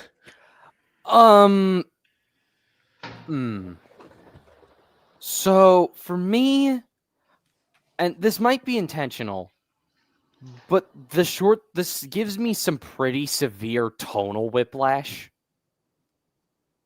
which might be the point, but it, at least for myself, kind of took me out a little because, one moment I feel like, or maybe I'm wrong. Admittedly, I am kind of in the middle of doing other things while I'm listening, so I admit that. But it kind of distracted me and took me out of the story a little bit. Oh, I think it makes sense given, like, it's escalating as they're literally watching what is presumably one of their friends get eaten alive. Mm-hmm. But, yeah. I don't... It's a solid story. This feels like... This might sound funny, but it makes me think of, like, an old B movie. Yeah. I would say, yeah, that I would agree with that too. I would say like, Fathoms, maybe even. No, like I'm imagining like this is like this would be like a sequence where a bunch of teenagers get eaten by the titular monster in like a sci-fi movie. And I mean literally like Asylum, I mean. and I would say like it has like the trappings of both, but I think also, Vic, you're not like your stories aren't usually focused on like the horror of the situation, and like you're not one for like gory deaths or very descriptive deaths. Like it kind of feels like, and I don't think this is intentional. I think that you wanted to get across that one person actually ended up getting killed, but it doesn't sell as hard that he actually died. It's more like he got eaten, and then it moves on to the rest of the action. And I think that's what they were talking about when they mentioned the tonal whiplash. Yeah, I guess I can kind of see that because, like you said, I'm not one to like really write in like a super dark, detailed style like that. I sort of go for, like you said, like the more B movie type of tone. Because I wanted to have like just the sudden, like like the sudden feeling of a monster attack, but then at the end of it, everything turns out okay for like the main cast. Because I typically like to do like more happy endings, and I lean towards like more levity in my writing, with like the small instances of like what I try to do as horror, I guess.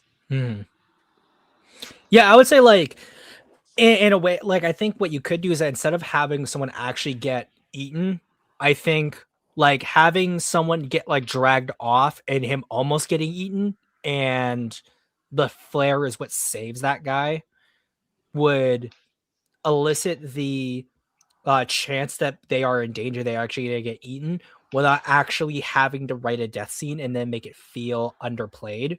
I think that would work better, and it would tighten up that part of the story as well.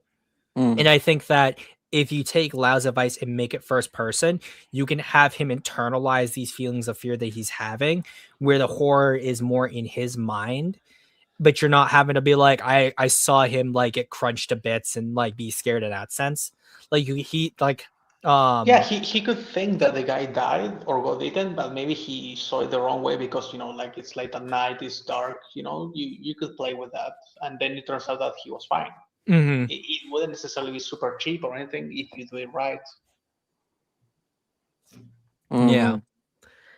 Because I think that I think that playing off of your strengths, not having an actual death be written makes your story stronger, and I think tonally makes it like put them better.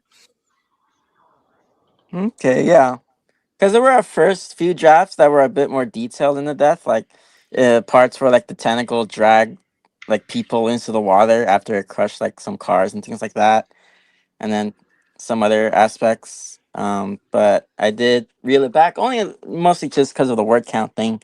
I think I only had like a little bit more space left to do some stuff, which I probably could have used a little bit of. But no, I get what you're all saying. 1, 2, 3, 4, 5, 6. Let me, because I'm curious. 6. Yeah, so like you essentially hit right up against the word count essentially. Mhm. I think there's definitely a few words that you could remove that gets you out of there. I'm just curious myself. I want to find that death scene, and I want to see like how many words that actually takes up, and see what we can do to possibly shorten things up. So that may just give me a second if you guys want to talk between now and then. What's this guy's name? Slitherback. That's like the working name I have for it. Slitherback. I'm going with Gamera, but he has tentacles. Yeah, I actually really like giant amphibious monsters. I don't think there's enough of them. Yeah. They've got the same kind of emotionless, unfeeling like vibe to them as like say the stereotype of sharks.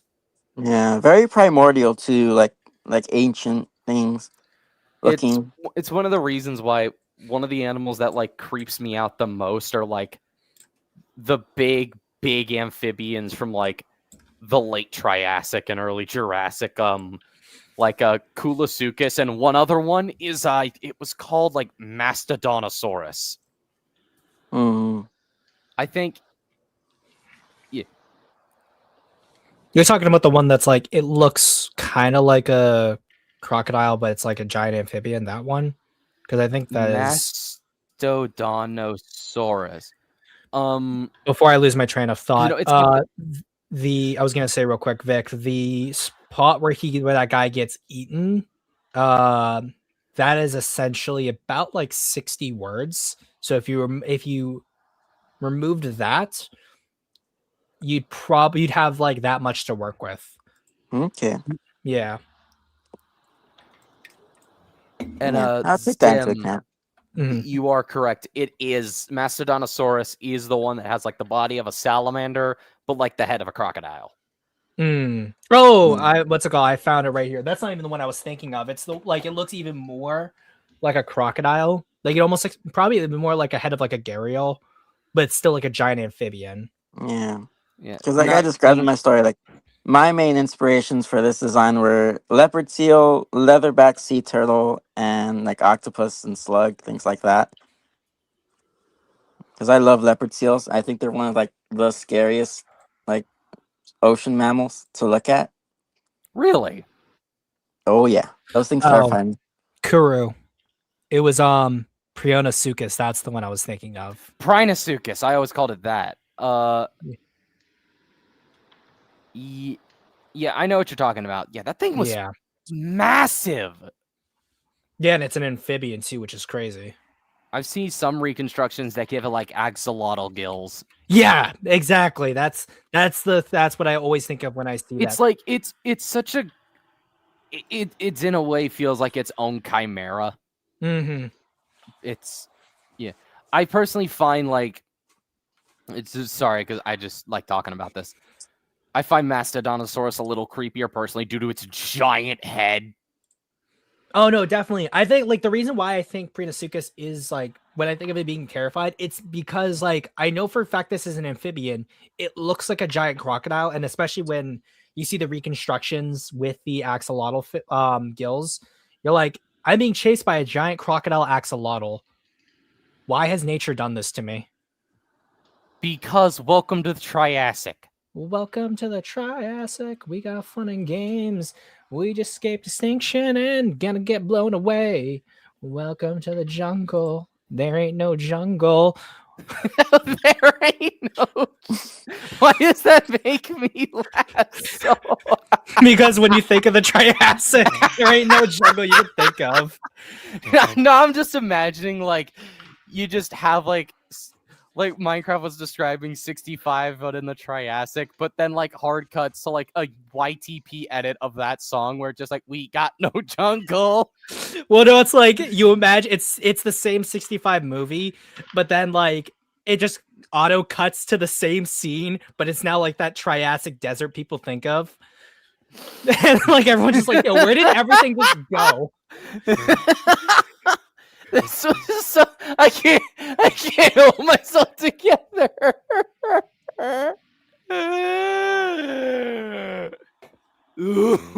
I killed the horse boy. I lived, bitch. After choking Ugh. on that horse. But overall, I really like the story of Minecraft, and then I'm literally Minecraft. dying. Minecraft. Jeez, I am like, I see Minecraft saying Lamau, and I immediately think of Minecraft. I'm sorry, Vic. I would say, Vic, story's great.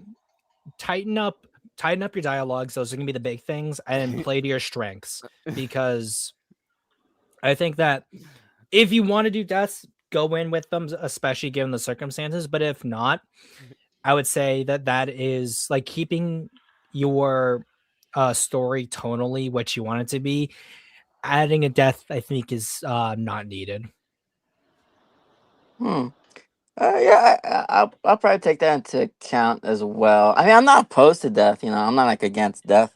Oh no, I don't think you are. I'm just saying that like with how your stories usually are, I think that like not including it just works better. I think tonally keeps it more consistent. Okay. So there we go.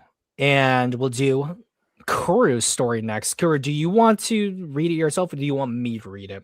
I can. I've done about as much as I can for unpacking today. I've run out of hangers. Oof. I'm gonna need to get new ones. It's rough. But yeah, I can read it. If you could you pull up the picture of Barnum? Yes, sir. And I'm gonna need a sec to pull this up. Gotcha. Also, I'm gonna go shut my door real quick. Some way, Kuru put horse girls in the story, I feel. Somehow. No. Not this one, anyway. Bruh. We'll just wait and see. Bruh. But all right. Just a sec. Getting a few things taken care of. That isn't. One sec.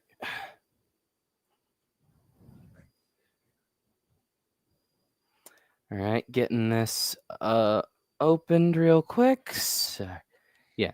All right. The Pale Invaders.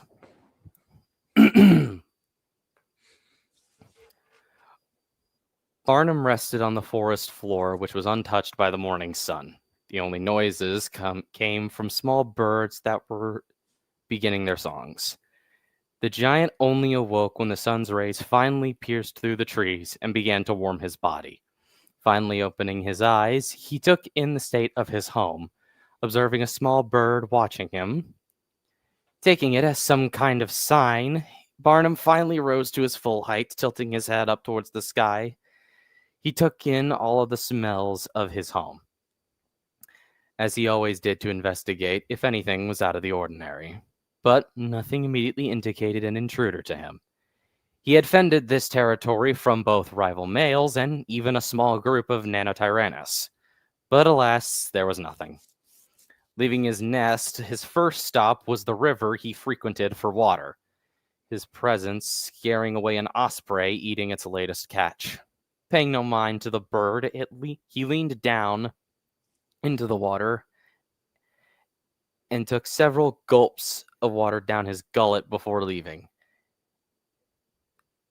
Upon leaving, the osprey flew back down, watching him before returning to its meal.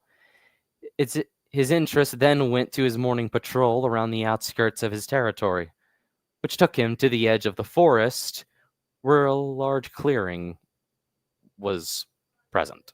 In the center stood a small herd of deer, which were immediately alerted to his presence. Each one turned to face him, as the fawns hid behind their mothers. But Barnum paid them no mind, being too small and nimble for him to ever consider them food. He walked along his route, taking him by a flock of foraging Struthiomimus, and from far away he observed a singular Agathomus in the distance. After observing the Agathomus, he turned to wander eastwards, getting closer to the coastal regions of his territory. Something odd carried itself in the wind. The faintest of scents were held. As Barnum began to near the coast, he stood on the edge of a sheer cliff face where the new scent had led him. Looking around, a new sound drew his attention. It reminded him of creaking wood that would often come with the sound of the brontosaurs foraging, which was odd, as it was too early for the herd of brontosaurs to return. The second was an indistinguishable chatter. Turning his attention to the source, he saw something he had never laid eyes upon, best described as a wooden boulder with clouds attached to them. Looking onto said boulder, Barnum saw a bunch of figures wandering across it. They looked like the same type of creature that lived in the circles made of trees. Barnum simply observed as the clouds disappeared behind the tree line before walking off in the direction of these new invaders. The boulder the invaders were upon continued to float inland from the ocean into a river deeper inland into Barnum's territory. He walked alongside it slowly, as to not disturb any of the trees, or give away his presence to the two-legged hairless rats on top of the wooden boulder. Internally, the theropod was deliberating if the ideal option was to chase them away from his territory or to simply work around them. The ones who lived close to him were not a usual threat to him. They didn't hunt the prey he targeted, and he had no reason to hunt them, but they did steer clear of each other. After he followed the boat for a few more minutes, it eventually halted, and the figures on the boulder traveled in smaller versions of the wooden boulder they rode upon before. When they made landfall, Barnum got a clearer view. They were far paler in complexion than the ones who hunted the Struthiomimus or deer that he usually lived with. As they brought each other onto the beach, he simply watched these figures begin to toil away with their wood and began to work towards bringing the trees near them down. The same sound that the brontosaurs made when feeding began to fill his ears, and he slowly began to back away, with an intention to remain close by and investigate the intention of these new visitors. If he attacked, they could severely injure him. As a juvenile, he remembered the feeling of one of those darker-skinned ones spearing him as a juvenile in his leg. He was able to miraculously make a recovery and eventually return to that pack's home and returned the favor and chased the pack of hairless rats out. The territory he chased out remained his home to this day. These could be a pack that will join with the one already present in order to chase him out. And even in spite of the difference in size, the injury wasn't something Barnum was willing to risk. The injury was something Barnum wasn't willing to risk. So for now, He would back off, returning by nightfall. However, he would leave a deep imprint on the forest floor as he left, which the figure seemed to take notice of moments after he left.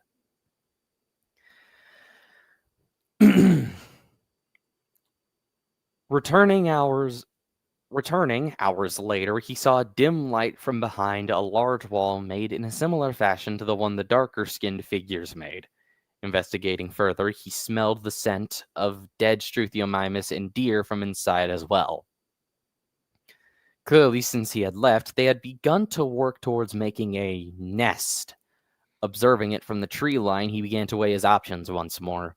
But before he could come to a conclusive decision, he felt a sudden impact on the thick armor of his head.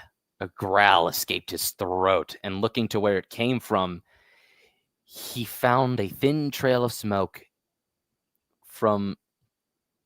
coming from a long stick one of the figures carried.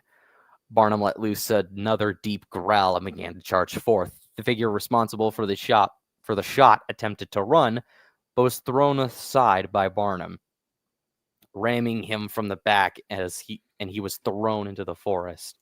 The other attempted to fire into his side, but after a single shot into Barnum's thigh, the theropod caught the culprit in his jaws, and with a single clamp down, the man became an unrecognizable mess of blood, viscera, and stained red clothes. After removing those two, he heard screaming from the other side of the wall and began to let loose a deep bellow. Separate from the narration, the bellow would sound something like a very deep cassowary, similar to the roars of the T-Rex from Primitive War. Yeah, just to let you know what I'm imagining for his sounds. He moved to ram the wall of this settlement with his quote-unquote crown. After a few attempts, the wall began to give way, and with one tree trunk began to give way, becoming completely undone. What have I done here? After a few more attempts, the wall began to give way, and, with one tree trunk after another, became slowly undone, with a few more tilting towards the interior of the settlement. Barnum proceeded to put his entire weight on his right leg and force his side of the wall down, and then charged in. Immediately, he was met with screams of fear and confusion from the inhabitants inside. A few more of those small, hot rocks collided with his crown and bounced right off. In response, multiple different pale, hairless rats would meet their end, either sent into walls by his tail or were crushed underfoot by him. His rampage caused one of those small huts to catch fire amidst the chaos. Once the fire began to spread through the settlement, the pale invaders began to run back to their larger wooden boulder, and Barnum returned to the forest after a bellow, proclaiming his victory over the invaders, and then left the settlement to burn through the night. In spite of his victory tonight, this would only be the first change the descendant of the Tyrant Lizard King would witness, as the world he knew was about to change forever. And scene. So, I would say even though obviously you're the one narrating it right here, I think that I could definitely imagine Kenneth Branagh narrating this as like this dinosaur goes through his day to day. Kenneth Branagh? Yeah. I'm trying to remember who that is. He narrated Walking with Dinosaurs. I'm an idiot. And he was in Harry Potter too. Really? Yeah. He's the I only just because someone mentioned it to me. He's the professor who doesn't actually know any magic. Huh. I forget the name of that professor, but yeah, someone had pointed that out to me. Like, I would have to ask my sister. She's a big Harry Potter fan. Mm-hmm.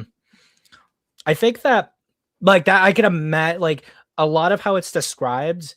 I could imagine him narrating it, and I really get the sense of the environment that he's in, as well as just generally following things from scene to scene makes sense to me. So overall, I'd say that's good. I think that what you could do is to tighten the story up there are certain points where you're using some words that are replacing like actual words. So like Barnum doesn't know what a boat is. So he's gonna call it something that is similar to what's in his own environment. I think that because it's not really directly just from his perspective, it's from like it's a third person impersonal. It's a So third person basically translating what his thoughts are. mhm. So I think it's like I wanted to try and just to get an idea. I want to establish that Barnum is actually really smart. mm, And he's very much he's in his prime. He's got quite a long life still ahead of him, and he's got to this point, which is quite rare for a T-Rex to reach this point in their life because of his wits. mhm. He's got both brain and brawn, and that is a scary combination when you're a 10-ton war machine. Yeah. And so he was just evaluating whether or not attacking them was worth it, and he might have left if they didn't provoke him. Mm-hmm.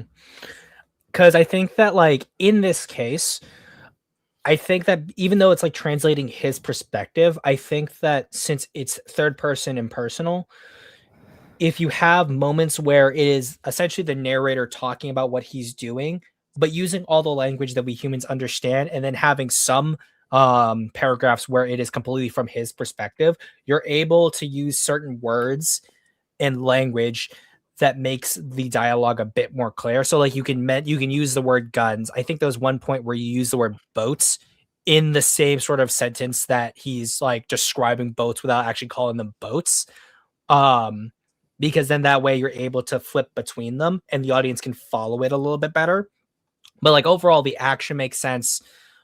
All of that is fine. I think it's just those small details that would And there were help also, I with the feel, a sentence. fair amount of grammatical errors that I made, which would have gotten polished if I actually had the time to proofread Yeah, exactly. this. Because like Um, one thing I noticed is that especially like right here, and like I think with a few of these, a lot of these could be broken up in spots to make it a little bit more bearable in the narration, just for your sake or anyone who's reading it. So like yeah. right here, that would be a spot where you can make a new paragraph. There's another Yeah. spot like further down here that you can, but like overall, the bones of the story are here and the bones make sense. It's just a matter of polishing the skeleton, as it were. Yeah. I know, like I'm not entirely sure how I want to structure New World Dragons as a project, because there's a lot of ways I could. I've thought of maybe an anthology that just goes through the years, but I also want an overarching story with both human and dinosaur characters. Like, I had the idea just recently earlier today of like what the descendant of Pachyrhinosaurus will look like.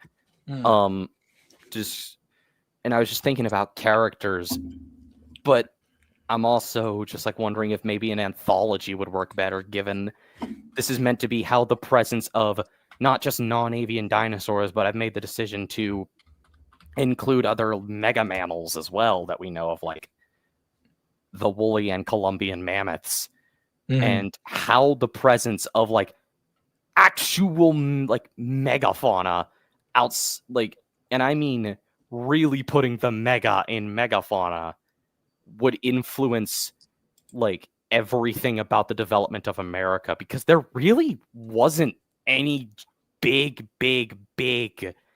creatures that were in America when even when the Spanish were beginning to settle. Mm-hmm.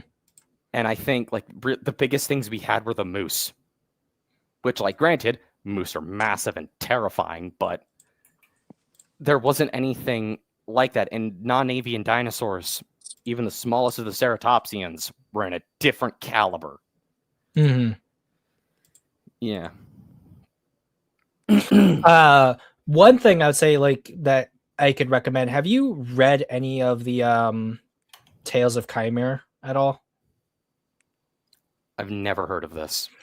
It's a speculative evolution and a fantasy series that this one artist Keenan Taylor's been doing, where it's like his own fantasy world and it takes animals from Earth's past and then plops them on on his own little fantasy planet.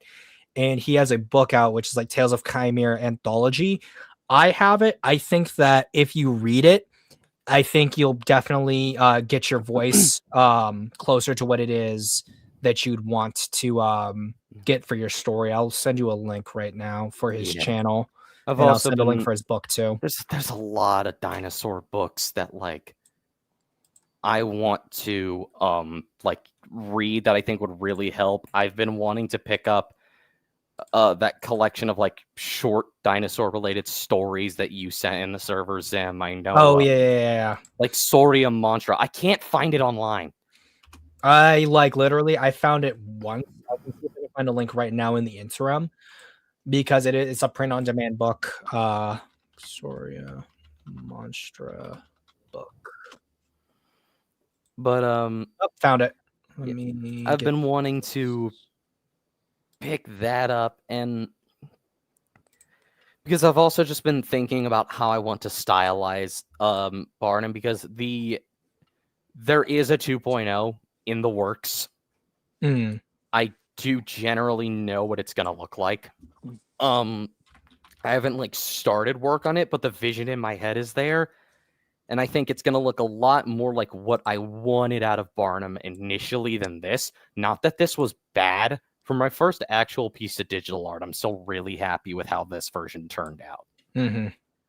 But real quick, before I forget, have you read Raptor Red?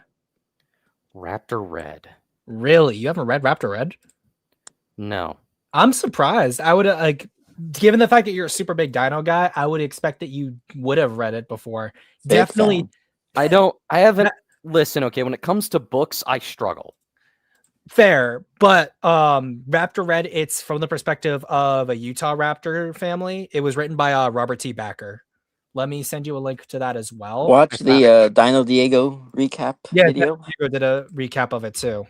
Yeah, I know one paleo artist who has just been a big inspiration for me, and it's probably just going to continue to for this in general. Mark Witten. We were sending some of his art in the server as well. Like, he has the exact kind of style that I want out of New World Dragons. It's like the perfect fusion of vintage and contemporary paleo art. That, like, the kind of artistry that vintage paleo art had, but with the speculation and just all the bells and whistles that I think modern paleo art has. And I think no one else has captured it like Mark has, and it's why he's my favorite paleo artist, just bar none. Yeah, no, I think that like definitely the like art wise, I think it would fit the story really well. I would say prose wise though, I don't know. Has he ever done any like fiction? I know he's done a lot of scientific writing, which fits exactly what he's trying to do. But I do know, like, for example, with King Tyrant, because I've read some of that. No, I've picked up some books that I've been wanting to read. It was just, moving and all that. But there was one book in particular that I picked up, which I've been wanting to read because I think it would help a lot. Extinction Obsidian Dawn. It's Vividen's work. Vividen's book, The Goat. I like Vividen and his work. Yeah, I had picked up that, which, to explain what that is to people, Obsidian Dawn is essentially ancient Aztecs with a psychic bond with Utah raptors fighting Carthaginians on Carcharodontosaurus. So yeah, I've definitely been wanting to pick it up. It's unfortunately like the backlog of things I need to buy or want to buy. It's, for me, it was a case of I just realized both Vic and Lau are muted. I'm waiting for my turn. I'm here. Sorry. I was just waiting for you guys to finish. Yeah, I yap about dinosaurs, but so yeah, that was my I wouldn't obviously take the fantasy elements. It is more of a historical, not sci-fi universe, and I suppose hard on the science. It's alt history. Yeah, it's alt history with like some spec evo. Well, Spec Evo is essentially like alt history in a sense. Yeah, like It's just more. It's more STEM than history. yeah, the Pachyrhinosaurus descendant is gonna take like heavy inspiration from moose, Hmm. like the Jurassic World evolution Pentaceratops, which kind of gives me moose vibes. But yeah, I thought you liked horses. I'm dead. But Lau and The, Vic, any thoughts I you guys still want to give as have. well? Well, just real quick. Here's the thing, Vic. I do have horses. I have the giant American horse, which lives out on the Oh. prairies. Of course. Which his whole thing is that it's a horse that weighs like 1.5 tons. Mm. Okay. Well, for the story itself, I do really like it. I think as was mentioned before, I think both in the way it's written as well as your narration, which I thought was pretty good. I got the vibe of both like, classic old school documentaries with their narrations. And then as well as I got the vibe of like the one video that recaps I think the All Tomorrow story, as well as the like Skull Island like biology video. I forget who made those, but that's the vibe I got from it, and I really like that. I do like the I forget what you call it, but like the third person perspective from the main character here. I thought was really cool. I think it works a little better in the beginning when he's more in his natural state, and then when you start, like I think that was up before, to where you start introducing a lot of the more man-made stuff and how it's described and things like that. Maybe it starts to falter a little bit. Um, but I still think it's overall pretty good. I also I personally envisioned it as like a primal style story, especially with the artwork here that I do really like. It gives me those vibes, and I just like lean One more that- towards animation. But that's just my thing. But yeah, There has been one thing that I've been grappling with a lot, and that's how I want to portray the new world, like, or this version of North and South America. Because on one hand, I was thinking of limiting myself to just dinosaurs in the Maastrichtian or period, or a little bit before, which gives me leeway for stuff like Pachyrhinosaurus and Nanuqsaurus. But also, like, I think what I've grown to want to do is also make, in a lot of ways, my ideal version of a quote-unquote lost world, where you've got kind of a, I don't know what the term is, but like a big hodgepodge of different prehistoric animals from different eras.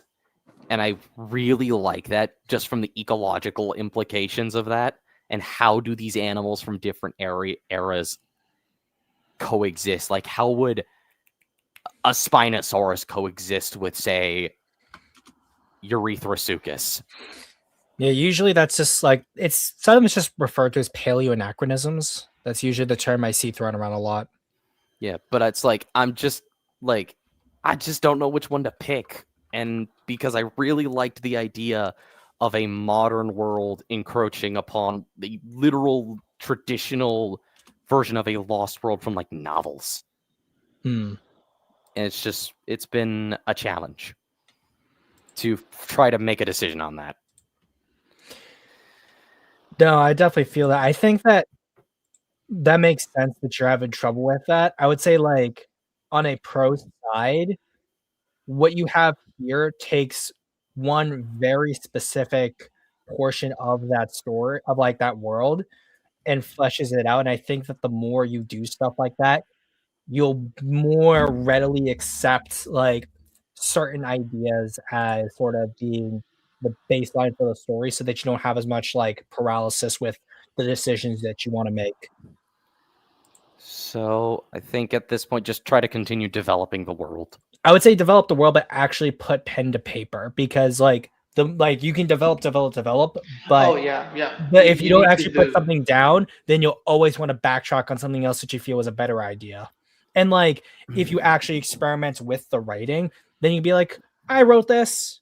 I don't really feel like it fits. Let me actually write something else. And then you can pull from these stories that you're doing to figure out that cohesive world. So I think I'd like to deliberate more on this with you later. Mm-hmm. Yeah, no, Because of course. Because I really like this in concept, but I've just been it's kind of difficult. Oh no, definitely. This ain't easy, which is exactly why we're doing this in the first place. Yeah.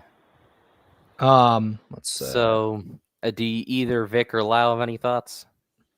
I have to say some negative things because I do feel like the wording is something that's going to go against you if you don't try to fix it. This is something that I feel like mostly happened because is this like a first draft? Yeah. All right, literally finished it and said, I'm done. I'm just submitting this and I'm going to see what happens. Okay, yeah, you shouldn't do that. And that's not because I'm like, oh, you should always be like a perfectionist and watch it like 4 times. But the thing is, for example, in the narration, right? Like it makes you feel uncomfortable when you're narrating something. And I'm pretty sure that you realized too that you were repeating words a lot. Like in the same sentence, you will say, he sees the boat, and then you say the boat is like this. So instead of like streamlining your sentences for an easier flow, you're kind of like dividing one idea into two things and repeating words and like basically like restarting the sentence in a way. And the thing is, if you try to correct those things, it will not only make it easier for you to like read it, also like if you have to read it out loud, like in cases like this, or someone else has to read it aloud, it won't make them hesitate so much, because the thing is, once you start noticing some mistakes, you will like automatically try to autocorrect as you're reading, right? And then you're adding like more. Basically, it's like anything that you don't do before the work is done, you have to do after, and probably it's going to like end up really badly. So um, try to either simplify the sentences as you're writing them, or you really need to do second drafts. And it's not because like you suck or anything. Anyone, every single person in the world needs to do second drafts. Sometimes 3, sometimes 4. It doesn't matter if you're like really good or really bad. Um, Sometimes like a really good writer will do like a lot of drafts just because like he just gets new ideas, right? Or because you decide, okay, actually this part here is unnecessary. So even if it's just like rereading really fast, I feel like there were like a lot of issues grammatically, but like a lot in the sentence structure mostly. So yeah, that was something that makes it also kind of hard to focus on what's being said. It's kind of like what happened to Godzilla 2005 when he was in his Gamera story.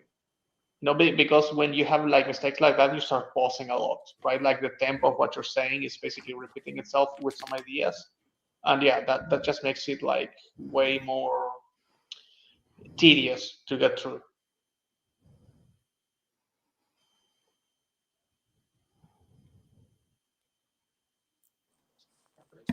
anything that you want to add, Vic, to that before career response? I would say, yeah. I can see a lot of that. I can somewhat agree with Lau's points on the story. But most of what I said was what I said before. I think it's pretty good overall, with a few areas that you can improve on, definitely. But overall, I do really like the story. Oh yeah, Wow. and also I did want to say that the primal inspiration, yeah, like I also noticed it, and I also like that you have like these ideas. Like it's not that I have like an issue with the story itself, and that's why like my biggest criticism was this instead of the story, because I think that the story is fine. I think it's good, and I think that as long as you keep like focusing on the world building, and you like focus on maybe like a further story with this character, like whatever it is going through, I think that's fine. It's just again, like the drafts are important. That's all. Wow, you wound me. You can't But compare me to '05 in the same sentence, bro.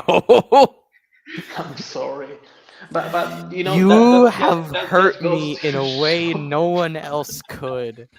Why Why you would why you hurt me? Why you why 05 you me? bullying me? Why you bully me?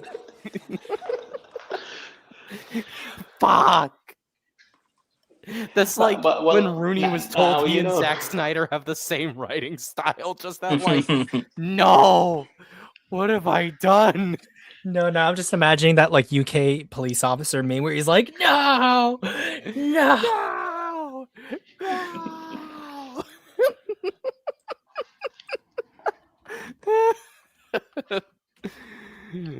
no. But yeah, in the future, if I give myself more time to work on these, because I have like some ideas for what I could do, because like I might honestly just use the splash fiction streams as a way to try and develop this world and like all the different ideas I have for it. That and also my original kaiju story, which doesn't really have a name, but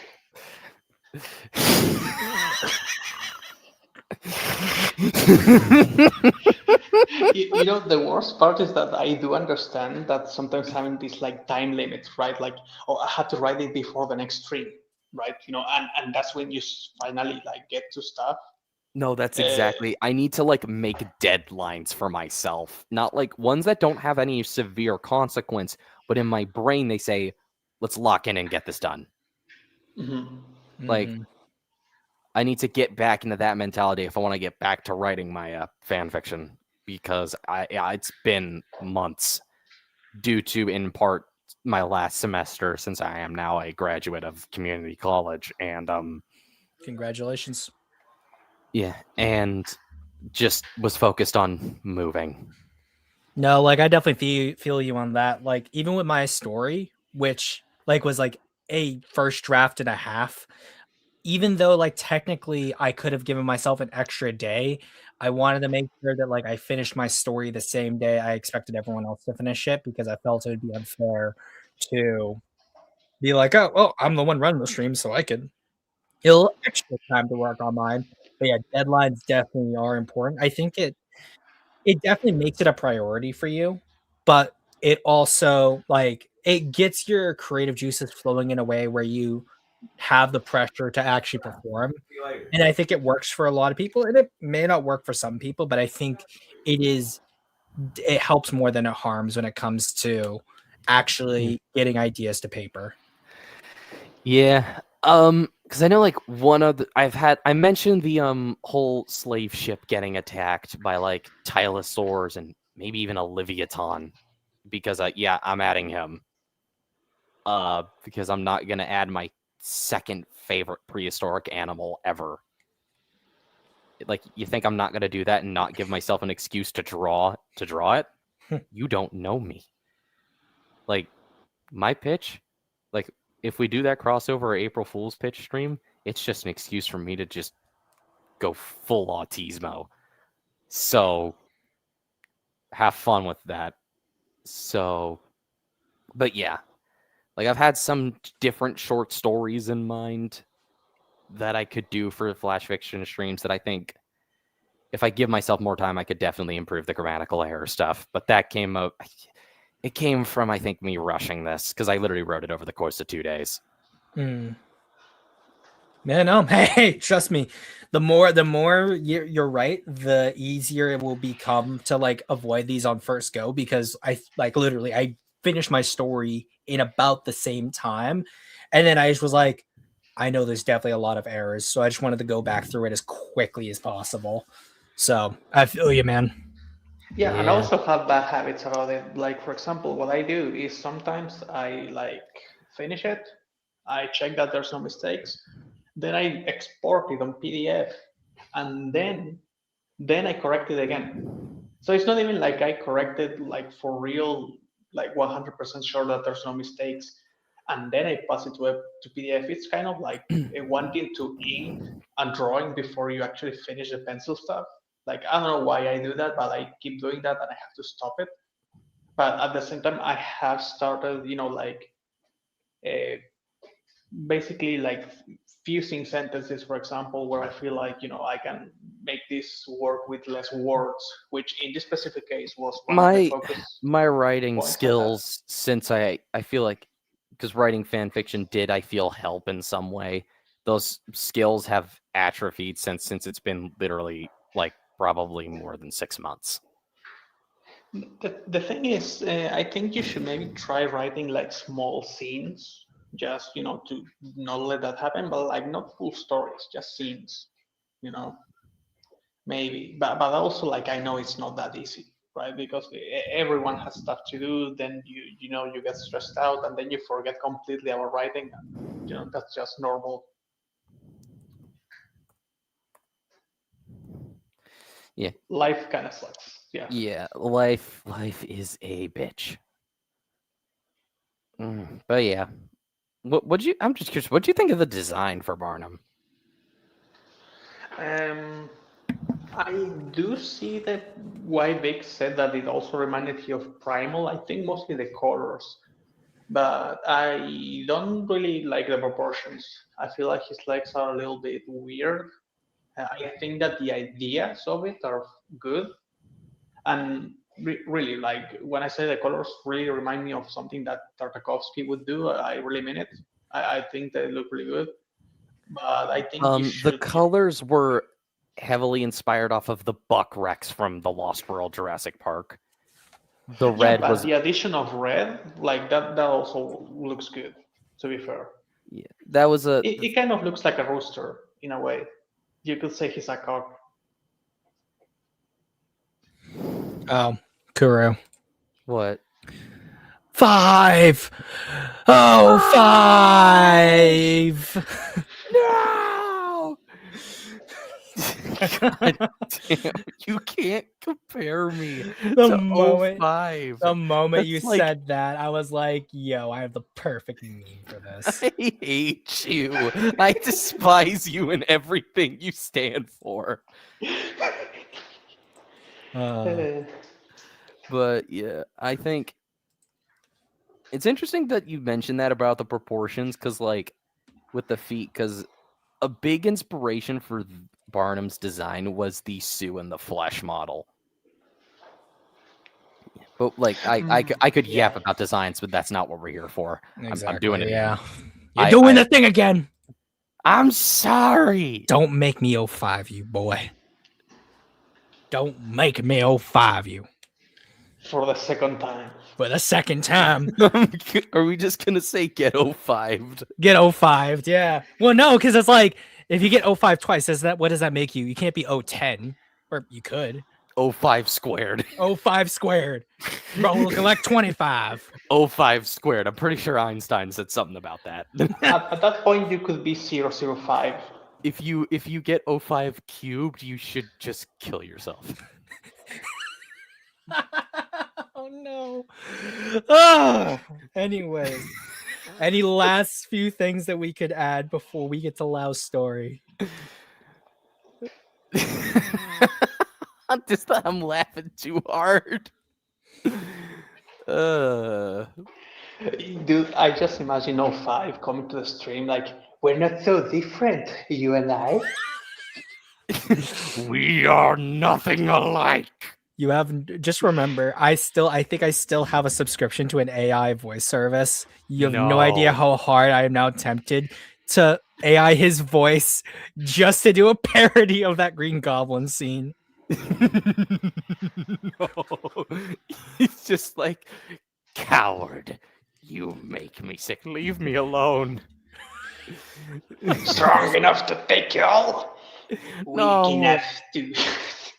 No, what's it called? It's just Kuro now realizing he got compared to 05. What? We're flying to Philadelphia. Oh hell no! That's hell no! Yeah, I'm something of an 05 myself. Oh, look, the demon has entered the chat. No. I guess the only thing that Karu can do now that he realizes he's been compared to 05. Off to hang myself, hot and left. Gonna actually just die.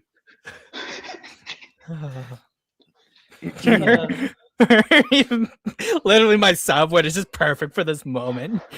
Karu realizing he got compared to 05. God. This is now just going to. Oh my god. Before we derail, I need to compose myself. while you do Just think that, about it. You can shit on my story too. Lau, it is now your turn, buddy. Do you want me to read it or do you want to read it? No, don't worry. My accent will only get in the way. Like, Did Nico submit something? Did he? I don't think he did. Is he in the back? I know he's in the back. I just wanted it specifically to be for people who had him submitted something to be on stream. I see him chatting there. I was just wondering. But yeah, Lau, you want me to read it? yeah, please. Okay, cool. I assume it is solo, like Mecha Solo. That's how it's said, right? Yeah, make a solo. Okay. And I assume that the words that are like the font being a different size, those are essentially like little chapter marks, essentially. Yeah. Did you count those as part of your word count? Because I wouldn't count those as part of the word count. I counted them, but it was only like 6 words total. So, like, Okay, you know. that's fair. All right, fair enough. So it's Mecha Solo by Lau. I don't remember much from before everything went to shit. Just the monsters. Fat, big, lumbering things coming from the depths. Destructive only because of their size. By the time they arrived ashore, we had the military ready to blast them. Most of the times it was one big fat bug or fish thing. I remember being scared when I saw them on TV. Somehow never noticing their size. Never noticing the small tanks and helicopters around them. The important details. When I found out that they were actually gigantic, I felt less afraid. Thinking of them crawling on me was horrible in a way that being crushed just wasn't. They felt more like mountains than monsters to me. Back then, everything had to be looked up to for me to navigate the world. Back then, I could be carried, and I only listened to the Beatles. My grandma wanted me to listen to them, so I would grow up smart or something like that. She was eaten. I woke up to screams everywhere all at once. They were giants, so they broke in. They weren't slow, so my family couldn't hide in time. They weren't fat, so they got in the closet where my grandma hid. I saw it from under the bed. The bat stayed inside the closet that night. It crammed everyone inside to eat, even though they wouldn't fit. I still remember the noises. I had to wait until morning before it stopped. Then I ran away. And then I started drinking with the other orphans. At first, stuff I thought was apple juice. Then anything that was stronger. Time became gray mud. I'm lucky, I think. Drunk or high, they never find me. But the others, taking so much care to not be noticed or vulnerable, they were killed. They don't just come out at night. They also fly around when the clouds eat the sun. The military found out that the males were way bigger, but they found that out too late. The resistance found out that the big spiders caught them and ate them, but the spiders died out. The scientists created a mech to kill the bats, but no one had the capacity to pilot it. Too many limbs moving at the same time will mush your brain if you pilot a mech. Imagine how fucked up that turned out to be when the first mech we ever made just so happened to be a spider. When we made a humanoid, it was still too much to control, too slow. There's only one male bat left. Most have died by competing for females, or might have just gone away to find territory. So, if there are more, then nothing else matters anyway. Our male was the biggest in the planet, apparently. I'm killing it tomorrow night. And that was the first part, the bat, and the second part, the punk. I didn't know how to fix a toilet when the blind sniper found me. She took random kids off the street to the safety of the resistance bunker, where we would die fighting instead of dying normally. I never knew her name. She was old, with a cyborg leg that looked more like a pirate stick leg. That day was the first time I saw her. The day they forced me to learn how to build weapons. The second time I saw her was when I worked on the first mechs, the day they came. This was at the point we tried making spiders. The beetles made me want to kill myself, so I started listening to harder stuff to get distracted. The louder, the better. I'd even built a guitar. Music was the only thing that made sense after they forced me to detox. So, when the bat breached the garage, I just wanted to die playing. We tried high frequency sounds before, but it didn't really do much. Bats just got a bit dizzy, so when I played the last power chord of my life, I didn't expect to make its ears bleed. Sure, my guitar was made out of improvised parts and it was connected to a nuclear power source for a giant spider mech, but it's not like you expect these kinds of things to happen. The scrappiest guitar in the world is nuclear powered and has a side made of torn apart sheet of sharp metal. I used it to cut the bat's head off as it agonized on the floor. The ones cramping the stairs all escaped, and by the time I climbed up to help the others, there was no one left outside the garage. I spent the years since trying to use this in any possible way, but with our reduced numbers, we aren't able to put up anything in time. 2 arms and 2 legs, 2 arms and wheels. Nothing was light enough on the mind.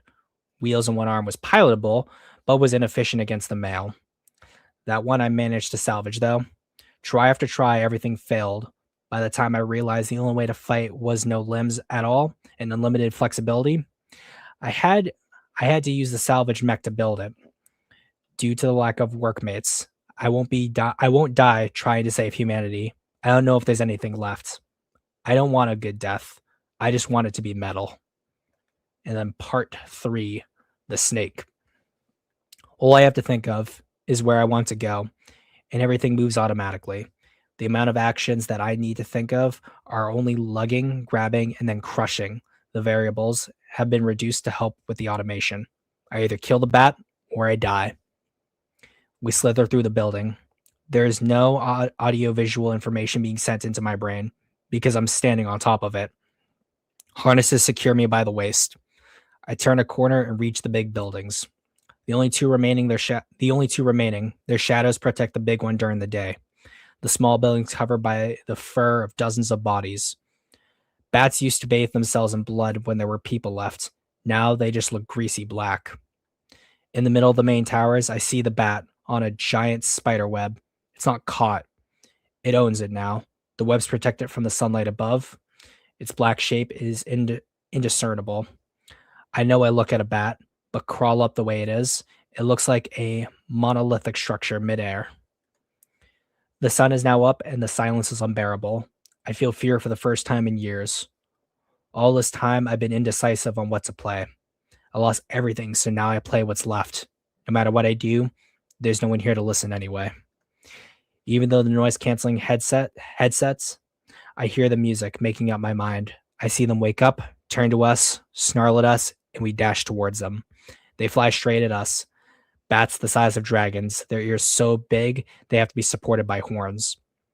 I wait until they see me on top of the mecha, until they know I'm here, and then I start shredding. They fall off like flies, and it starts raining blood and fur. The speakers on the back of the worm come down on the sides as the upper body of the worm stands up straight. The bat unfolds its wings, turns its head all the way back towards me like an owl, and as it opens its eyes, the first thing it sees is the last thing you'll ever see. A giant mecha cobra with hood speakers blasting stricken by Disturbed. It dives down before its wings spread over the buildings ahead. A female has been able to hold on to the speakers of the snake, crawling towards me. I switch my hold on the guitar. The moment I stop playing, it stops convulsing and seems to think it's won. And that's when the blade hits in front of the forehead. The dissonant notes of the impact amplified by the mecha, pointing at the big one, shrieking in pain as it nears us. I start playing again. Even though I can't hear anything anymore, I wait until it's close enough and lunge. The fangs of the head open automatically. I crush into its chest, and despite knowing I must focus on grabbing, one of the harnesses loosens up and I lose balance. The bat manages to evade the mouth and tries ripping off the speakers. The females are still falling from the nearest buildings, both distracting me and hitting the male like hail. I play a chord as hard as I can, and the bat is paralyzed momentarily. Move. Lunge. We grab its head, the jaws of my cobra crushing its horns and fangs. I look into its blind eyes, stopping for a moment. There is no intelligence as it struggles. We are covered by sunlight, and I hear it squeal. No recognition as it points its head towards me. Somehow I feel more alone than ever. Beneath us, there's only black and red. No more bats fly around. There's an enemy, but no villain. No other mind to defeat. Both our noses are bleeding, I notice. Our ears must be too. It breathes as heavy as my heart pounds. I think the music has been too loud for both our bodies, but at least I get a choice. I play the ending riff, volume maximum. My body vibrates, and for a second, I'm music. If I had a little riff of guitar, I'd probably play that at the end because, it's pretty metal. Thanks. I sent also some of the stuff to stream submissions. Oh, like pictures and stuff?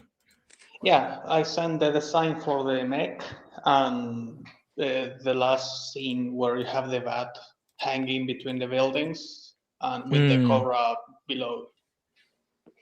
Yeah, I see it right here. Let me pull this up on screen. Give me 1 second.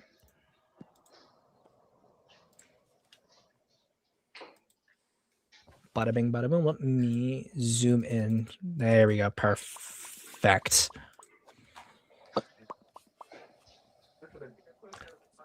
I have some thoughts, but I don't want to take over as I seem like I've been tending to do. I'm not sure, Crew or Vic, which one of you wants to go first. Me. You. I will say, I really like the atmosphere and setting of the story. I think it was set up quite well. I do like a lot of the like set pieces and the way you describe all of the action going on in the fight, and quite interesting how I guess it appears these mecha are operated with the whole guitar riffing thing, and then using it as a weapon too. That's pretty interesting. Like that's like I can think of I forget what this anime was, but I think that was like the premise of this other anime I remember seeing a while back that I was reminded of listening to the story. But I think that's pretty cool. I like the whole. I think Minecraft mentioned Rain of Fire, if that was an inspiration, as well as I think Pacific Rim was. I got those vibes, and overall, I'd say it's pretty cool. I really liked it. Thanks. Yeah, Ring of Fire actually was one of the main things because I wanted to think of how to make one final bat, and I realized, oh, they did that in Ring of Fire. It's the male. So, yeah. Oh yeah. It's weirdly off topic, but I had wanted to watch Rain of Fire for a long time, and then I was down in our basement where our home theater is, and it was just there as a DVD, and I'm like, wait, we've had this entire time. I remember, my aunt used to work at a radio station, right? And had a lot of posters. And I always remember that when I got in, the first poster to the left was Rain of Fire. I part of me does want to get a poster for that. Kuru, do you want to say something before I go, or do you need more time? You can't just say what you said about my pitch, what my Flash mission is, then say, oh yeah, you can bully mine, and then drop the most metal thing this entire stream. This is bullshit. Lau, 05's Kuru makes metal story, refuses to elaborate, leaves. I guess you could say Lau shredded Kuru.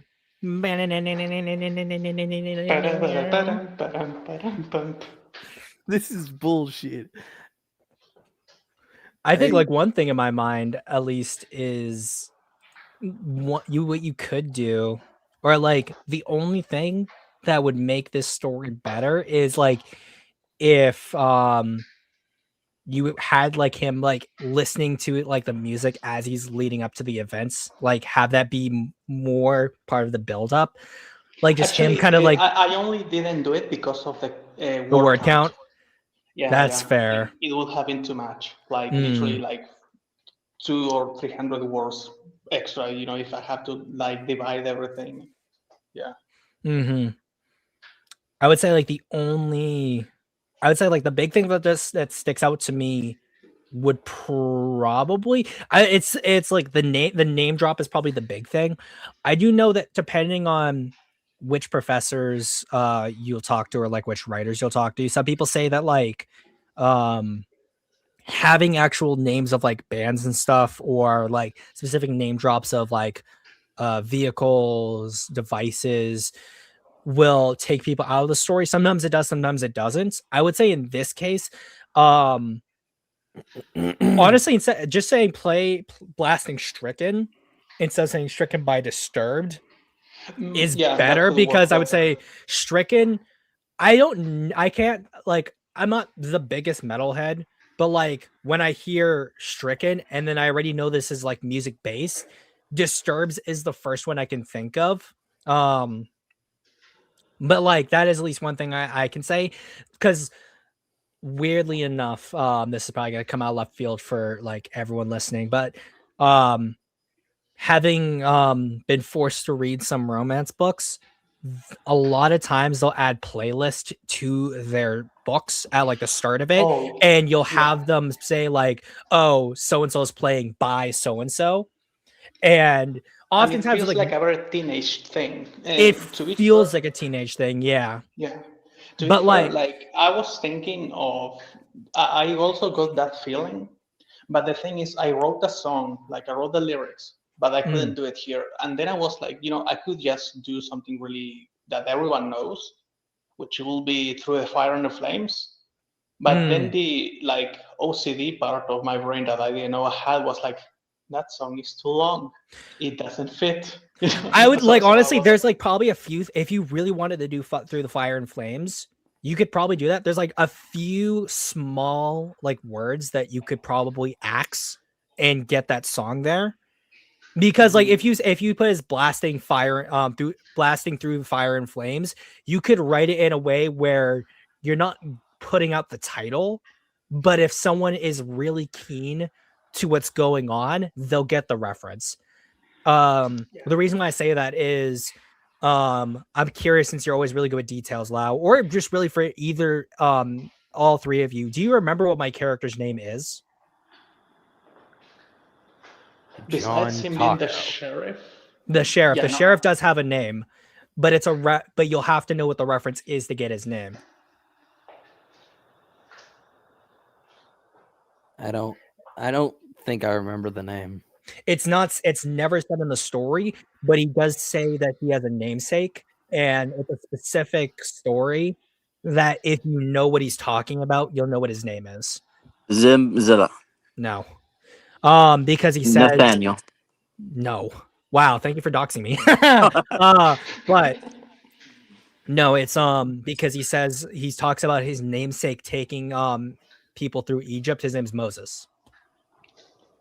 Oh, now I Oh, remember. Yeah. So like it is small little things like that where if you are pitching this to the right audience, you can get away with things like that because everyone is on the same wavelength as you, but and you don't need to spell it out because you are trusting your audience to understand what is being said by the context clues you are given. So like that's just one thing that I noticed that like I really keyed in on when I was reading this. yeah. And actually, like when I thought about it later on, I also was like, should I say the name? Like, because of course this wasn't really the song I was like thinking of. Actually, see, remember I sent you a story long ago. Yeah, I know which one you're talking about. Yeah. Well, I don't know if you noticed, like this is that story, but like, so basically, I made a story originally. So I was walking through the mountains, and I was like really fucking high. Not because of drugs. I mean like altitude. Like it was really fucking high. And the first thing I thought was like, if Godzilla was real, and if he was walking, I could literally just jump off the cliff, and I would like fall onto his head. Like this is super high. And then I was like, I kind of want to play the piano. And then I came up with the idea of what if someone wanted to die playing like a concert on top of Godzilla's head, as there's like a kaiju fight, right? Mm-hmm. So I made a story about that. In that one, since I didn't have like a limit on words, I wrote a song. and you have like the whole thing, and the lyrics end of like one of the metal songs that I like. Actually, like I did interscale those with the actions, Mm-hmm. but like I had like a bad kaiju there too that I made up. But I was like, like the guy having like the bat. I didn't feel like I really used that all too well with the sound and all of that. Godzilla, fighting a bat is not like the most interesting thing. So when I had to come up with something new, I just said, like I made up the story, like it had Godzilla in it, but like the story was like completely mine. So I'm going to try to make it better and make it fit more, with the sound and different types of mechas.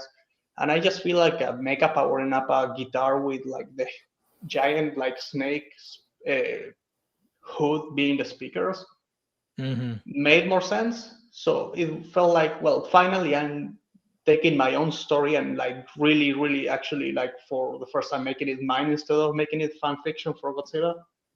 So I guess that in a way I already had a first draft of the story in my head. Like the character was different. He wanted to play on top of Godzilla because of his dead wife, who wanted to do that before dying, but she never got to do it. And here is just like more of an apocalyptic story. And if I had to like expand on it, I wouldn't make him the same character as the first story. I would just make him someone different because he ended up being more of a carefree type of guy, like so much shit has gone wrong that he's not really like affected by everything. Mm-hmm. So by making fan fiction, then I, take the fun aspect out of it and I make it my own thing.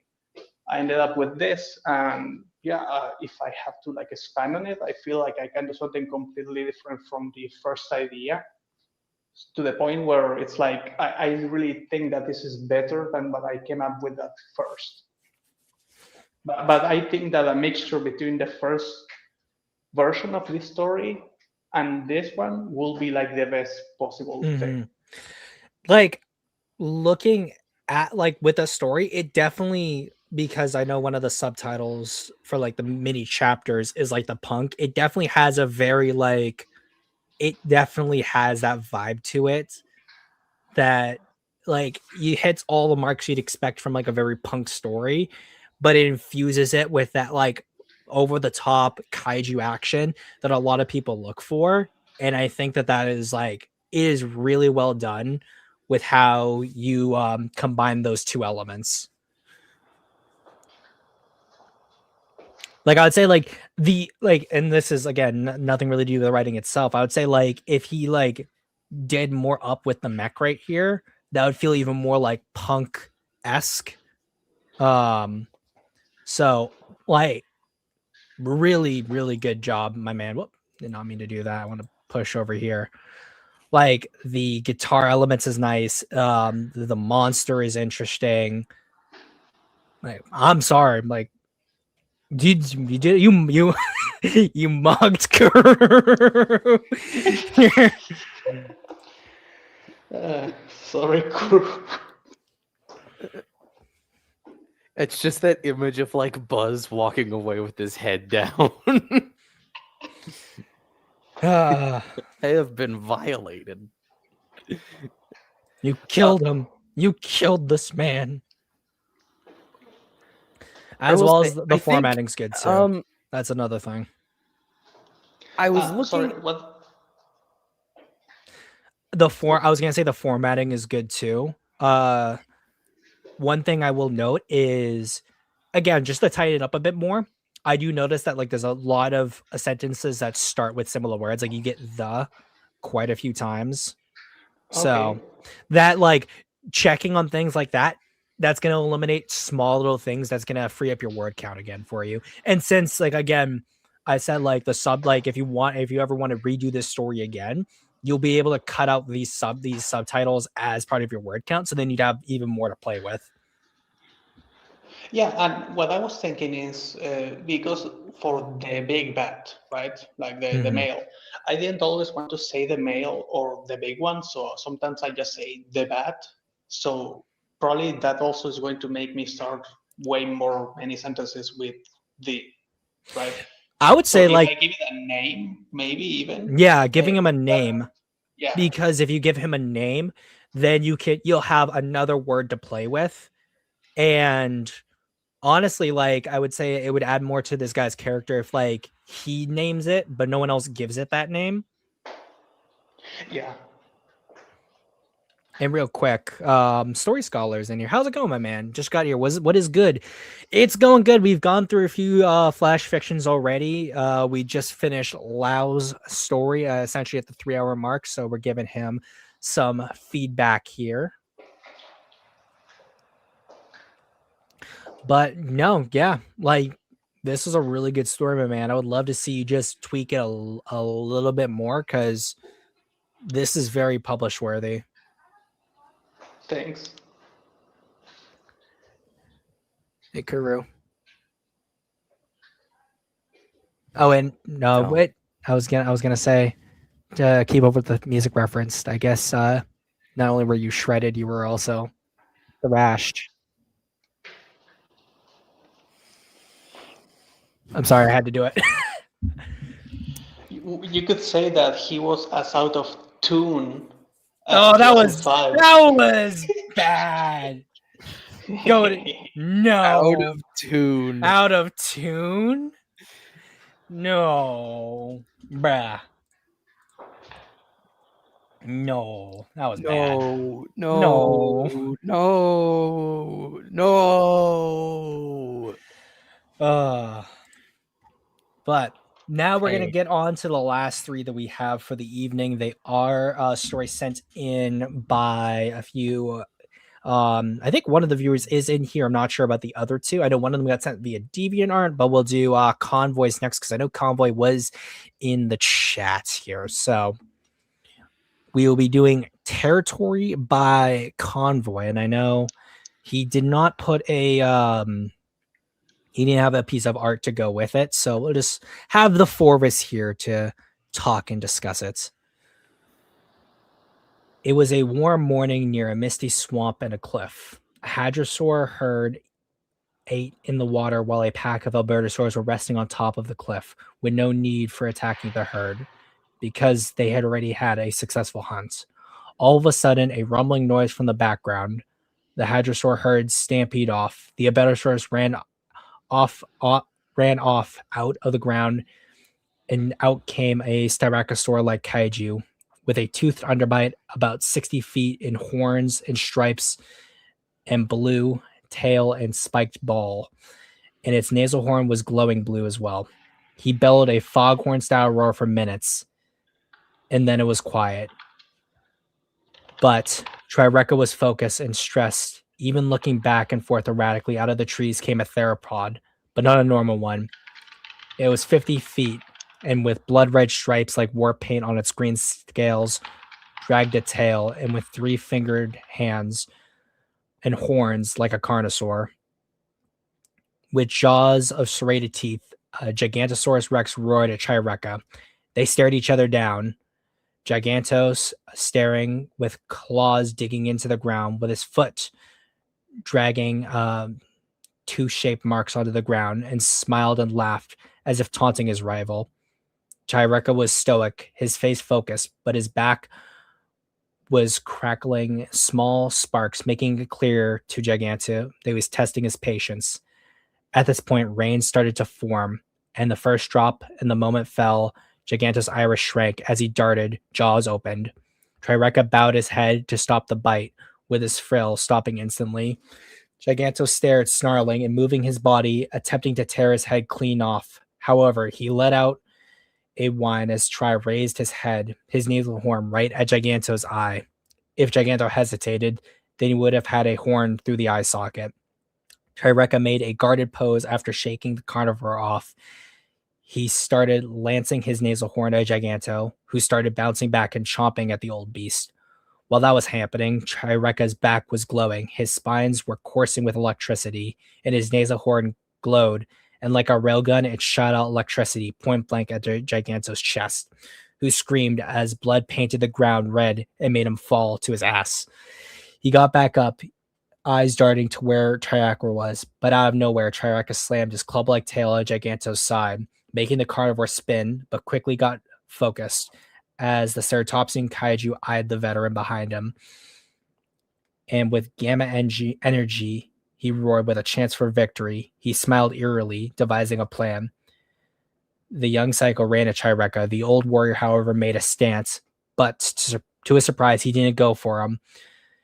He wasn't aware at the moment that he had seen where the little shit had gone. And in an explosive moment, Giganto chomped down on the canister, and once the smoke cleared, Triacra's shield faced himself and caused a natural armor. Green bit. Well, one sec. I'm just trying to find my place because I think there might have been something Convoy that she wanted to add, but might have exited out by accident. Green veins coursing through Giganto's smoke came out from his mouth, muscles stretching so hard it tore off skin. He was shrieking like a madman. Triacra stepped back, and his arms were moving so unnaturally that he tore his own arms, spewing blood out, painting the ground red. But this wasn't out of pain, but out of evolution. Chainsaws grew out of his nubs. Giganto grew 66 feet, cybernetic bits starting to show up on his skinless flesh. His green scales changed to purple, and his skull split open, revealing a gun. Oh, one sec. Giganto. Huh.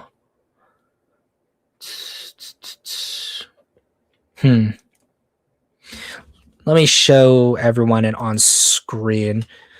So I think this is like a good example just to help out everyone who is watching. So I think Convoy, because like right here, you begin mentioning the canister, but I think like the problem too is that because it's this big block of text, I'm like reading it as I go and following the grammar, but I'm not really sure where sort of the action begins and the action ends at certain points once you get down to this kind of area here.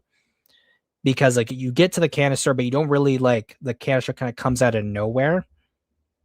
And like I get the force evolution thing makes a lot of sense in the sense of like you want to up the ante of the fight, but with how dense all of this is, I am kind of losing my place in terms of like what is going on necessarily. I'm not sure if anyone kind of wants to read this or if anyone has thoughts of what I have read as I go, because I know you didn't give me any admin privileges to edit this, but I'd probably say like right here, you'd probably want to make a new paragraph there. I'll make a new paragraph here. Paragraphing is not only important for the reader, it's also important for the writer because it helps you divide your ideas and focus on like sentences and all of that so you can correct them later. So this is hard to read. It's hard to read, not in the sense of like the story doesn't make sense because I'm getting the vibe. It's similar to like Minecraft story where it's like primarily a fight based short story. I mean, it's hard to read in the sense that it's so heavy to the eyes, right? Like you just look at the page and it's like this huge block. It's almost like looking at a building. You know, from below, it's like really imposing. Like, and then because like right down here, because I think I lost my place like right around here. Then like getting down here, I'm seeing more of like a story regarding like these kind of shaman and these cave like people. I think were you to introduce this earlier, you'd have a through line for the story because like this big thing here, which is very easy to read. It's like I've defeated the shaman of the Horn tribe and this territory is now part of the Red Fang tribe. I think if you set these characters up at the beginning, so we establish that these two monsters are part of this tribal dispute, you are then able to get the reader invested in what is going on between these two and what motivates these characters and therefore their kaiju to fight. This kind of reminds me, you know, Love, Death, and Robots? Yeah. Are you talking about I forget what it is, like the Carnivore. Yeah. Is that that was the one with the like the shark head monster? Is that the one that actually has the dinosaurs in it? That's no. That's the cool one that has like the tentacles as tails, and he has like a knife head.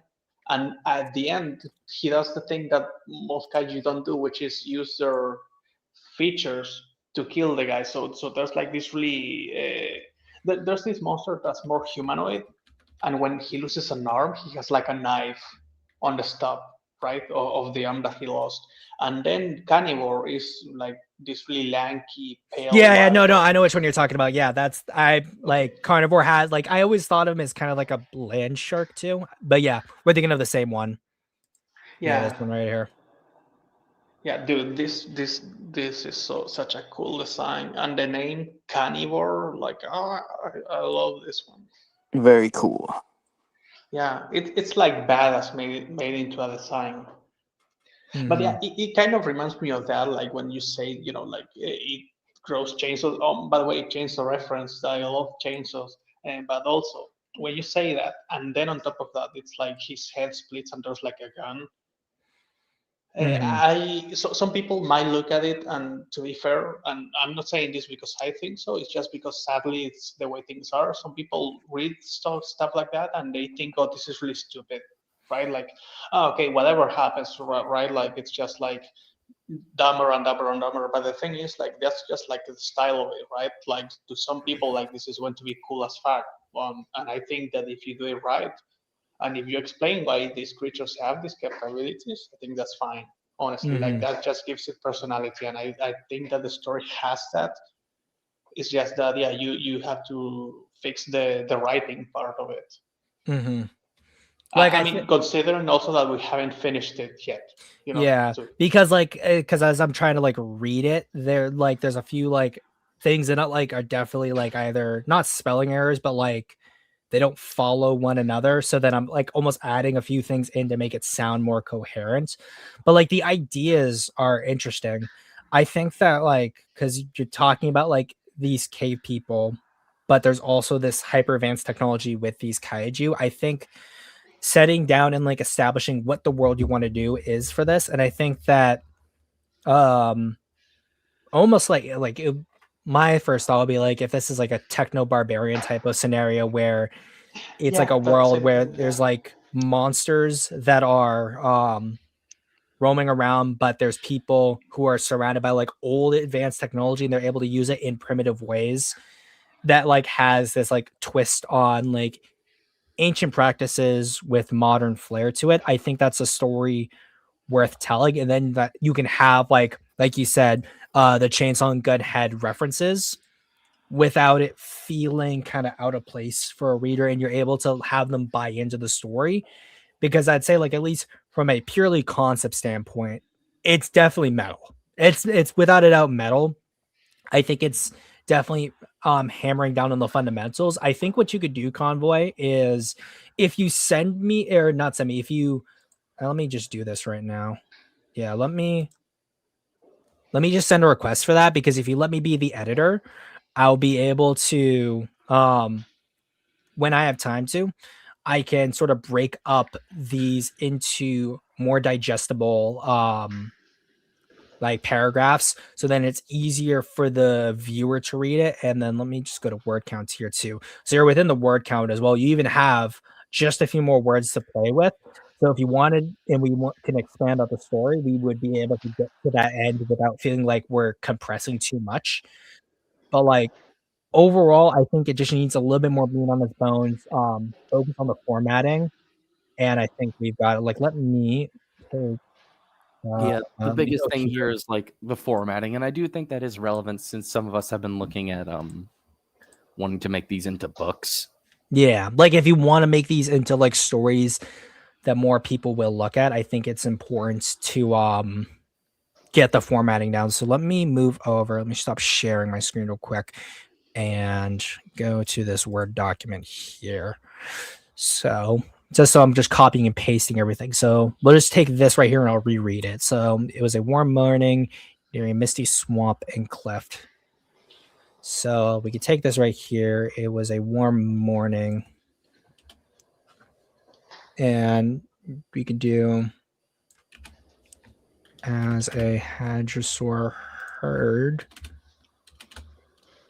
grazed.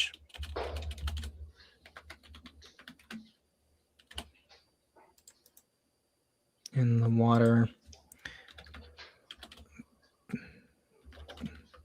below a misty cliff. And again, I'm not saying these are perfect revisions. It's more just in the moment what would make sense.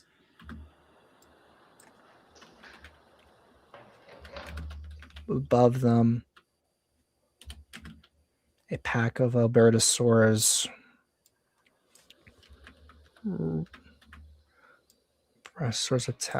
arrested.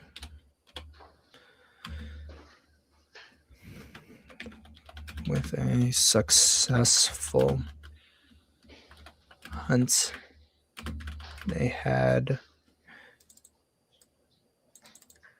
no need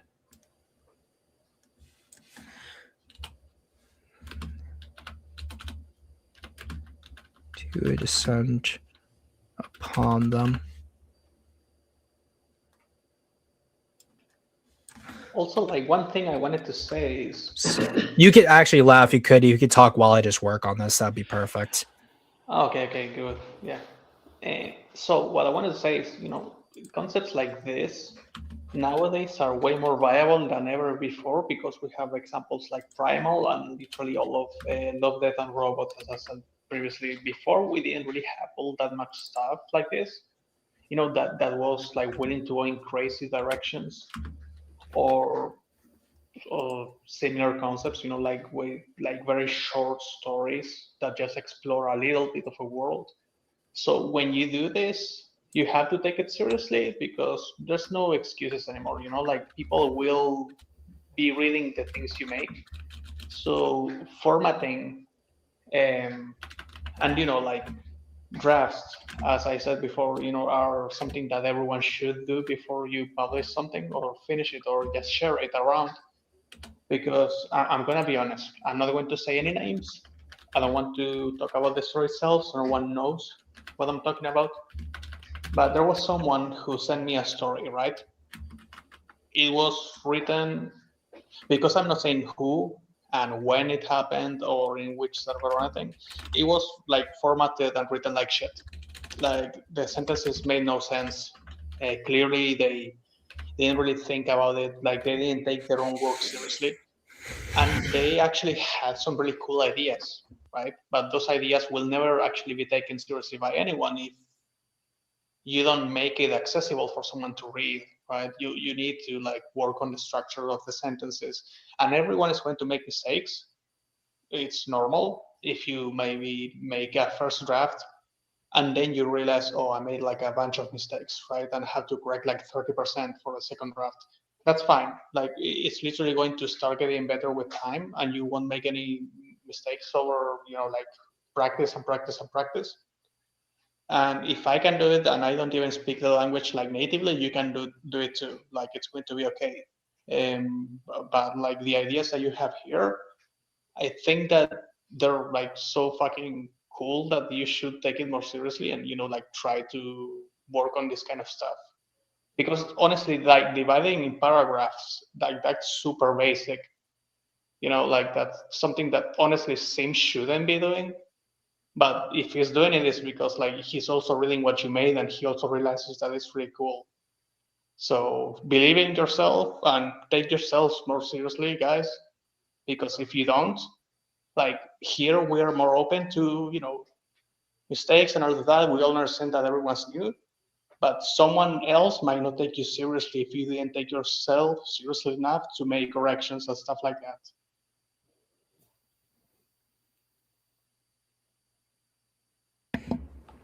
Yeah, exactly. Like, because I think that a big reason why I wanted to do this is because in a lot of cases, the moment you introduce monsters into a story, people will turn their brain off. And I think that doing this for people and letting them visually see this, I think is important so that there's at least a basis for this. Scholar says you'd have the spectacle thing playing in your favorite comic. If you want to try your hand at prose, I suggest just read more books for a start. That's also true. Yeah, the key to writing is reading in the first place. Yeah, That actually comes back to the thing I told Minecraft. He was talking about how he was like watching, reading manga, and I told him, like maybe it will be more useful if you read like the novelizations for the MonsterVerse, because they have all of the fights that you see in the movies and even more, and they're like really well written also. Like those books are literally like I think that 2014 its novelization is way better than the movie that we actually got in the end. And also you have I think Operation Red Dragon, which is made by Omniviewer, and you have some other examples that show there's people who make it their entire career basically to make the fights for kaiju stories as engaging as possible. And it's never wrong to learn from them and maybe even copy some things, because in the end, after you copy enough, you're going to start making your own stuff. So that's how you actually get creative, by copying first and learning from others. So yeah. Sure, goes focus. Yeah, no, exactly. Vic, I'm not sure if you have any thoughts. I didn't know you said you might be busy at the moment. Yeah, I Nope, was there. away for a little bit, so I didn't hear too much of the story. Not sure, Lau, if you could bring him up to speed while I just continue to work on this. The thing is, so there is a fight between kaiju, but then we actually did interrupt it because of the formatting problem. So I would say that we might have to start from the beginning, or at least from like the beginning of the fight. It's kind of like Minecraft story, right? Like Huh. it's mostly like a fight being described, but here it's like way more. Like for example, there's a guy who like has a gun inside his head, right? Like one of these kaiju. I think it's like the Triceratops, but I lost track of which one it was. Yeah, I even kind of lost track of it as I was reading it too. Yeah, I guess I'll say, like, I think when it comes to stories that involve fights, you really have to have the action flow well, and make sure everything in terms of like the choreography, setting, like even like where in space the opponents are. I think it's very important. Yeah, I that's try my good. best to always keep that in mind.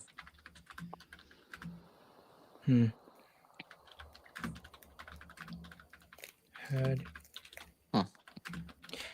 watched as a theropod. I'm even doing kind of like massive rewrites as well, but I'm just thinking that like getting the scenario to work exactly like this. Erupted. Oh, I guess we could talk about that, right? Like when people. So this is something that I think happens to most of us at some point, like when we're beginning. Sometimes we get people or friends who will help us like rewrite something, and like for example, I at least got the feeling, even when it was a teacher of mine, right, that if they rewrote something, that then I had to like write something better, right? Because it's like, how can I have something that was written by someone else in my own work, right? Like so I felt almost like I was like stealing from them. um so like saying, for example, in this case, when you're making these rewrites, for example, would you say that it's something that he needs to then change, or is it something that, as an editor, for example, if someone is doing that for you, once they make the corrections, it's okay for you to leave it there? Like I'd say it's fine to sort of, if honestly, if he wanted to take the changes that I made and use it and then build off of it, I think that's fine, because I'm doing this primarily to help other writers in this case. But he does not necessarily need to take the exact ideas that I'm creating here, because ultimately I am writing a new story, quote unquote, for him. But I think just formatting this in a way helps at least be like, this is kind of like a poke in the right direction. Oh, okay, yeah, okay, nice, yeah. So same for me. Like if I was like writing some changes for someone, that person wouldn't need to feel like they owe me anything, or like suddenly, like they need to mention me in the credits or whatever. Like, I mean, maybe like as a consultant or whatever, but you don't need to like say co-author or anything like that. I think that some people are afraid of asking for help because of that idea, right? That how can I ask for help if then I have to, like share the, writing credits or whatever for this thing?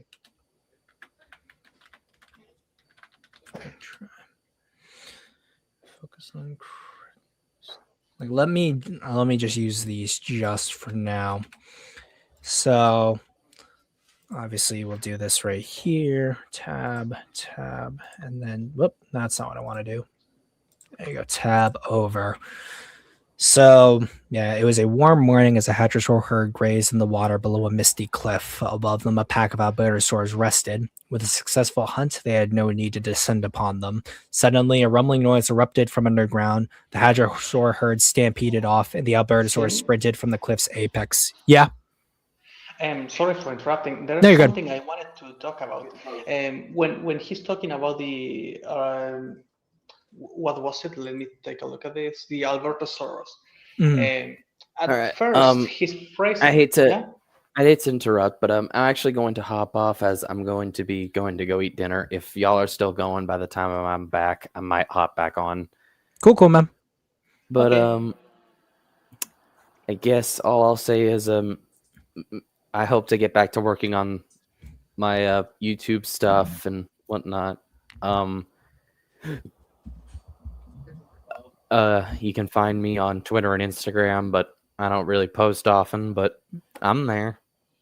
And as far as recommendations, go watch Iron Lung. I hear it's good. I won't be watching it, but probably. And go watch Gurren Lagann. And fuck you, Lao. Have a good one, crew.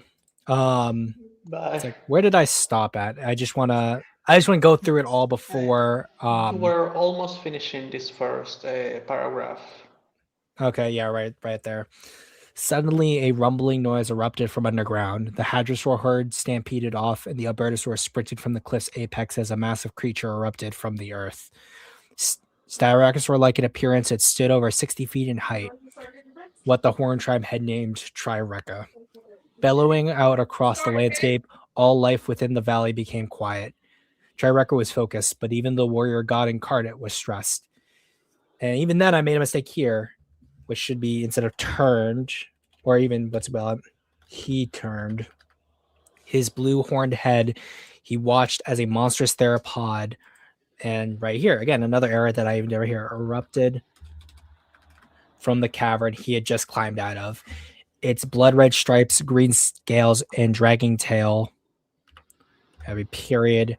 Gigantosaurus Rex was the fury of the Fang tribe. So, like, even right here, as you're watching me, the audience, do this, I'm making similar mistakes that any writer is going to be guilty of making. Because, like, I think I want to mostly say, because that's just writing. as right? well as like I'm also doing this like spur of the moment too, because I want to say, I think I say a few things like I do the same issue that I mentioned a few of you guys done, which is do the same word like multiple times.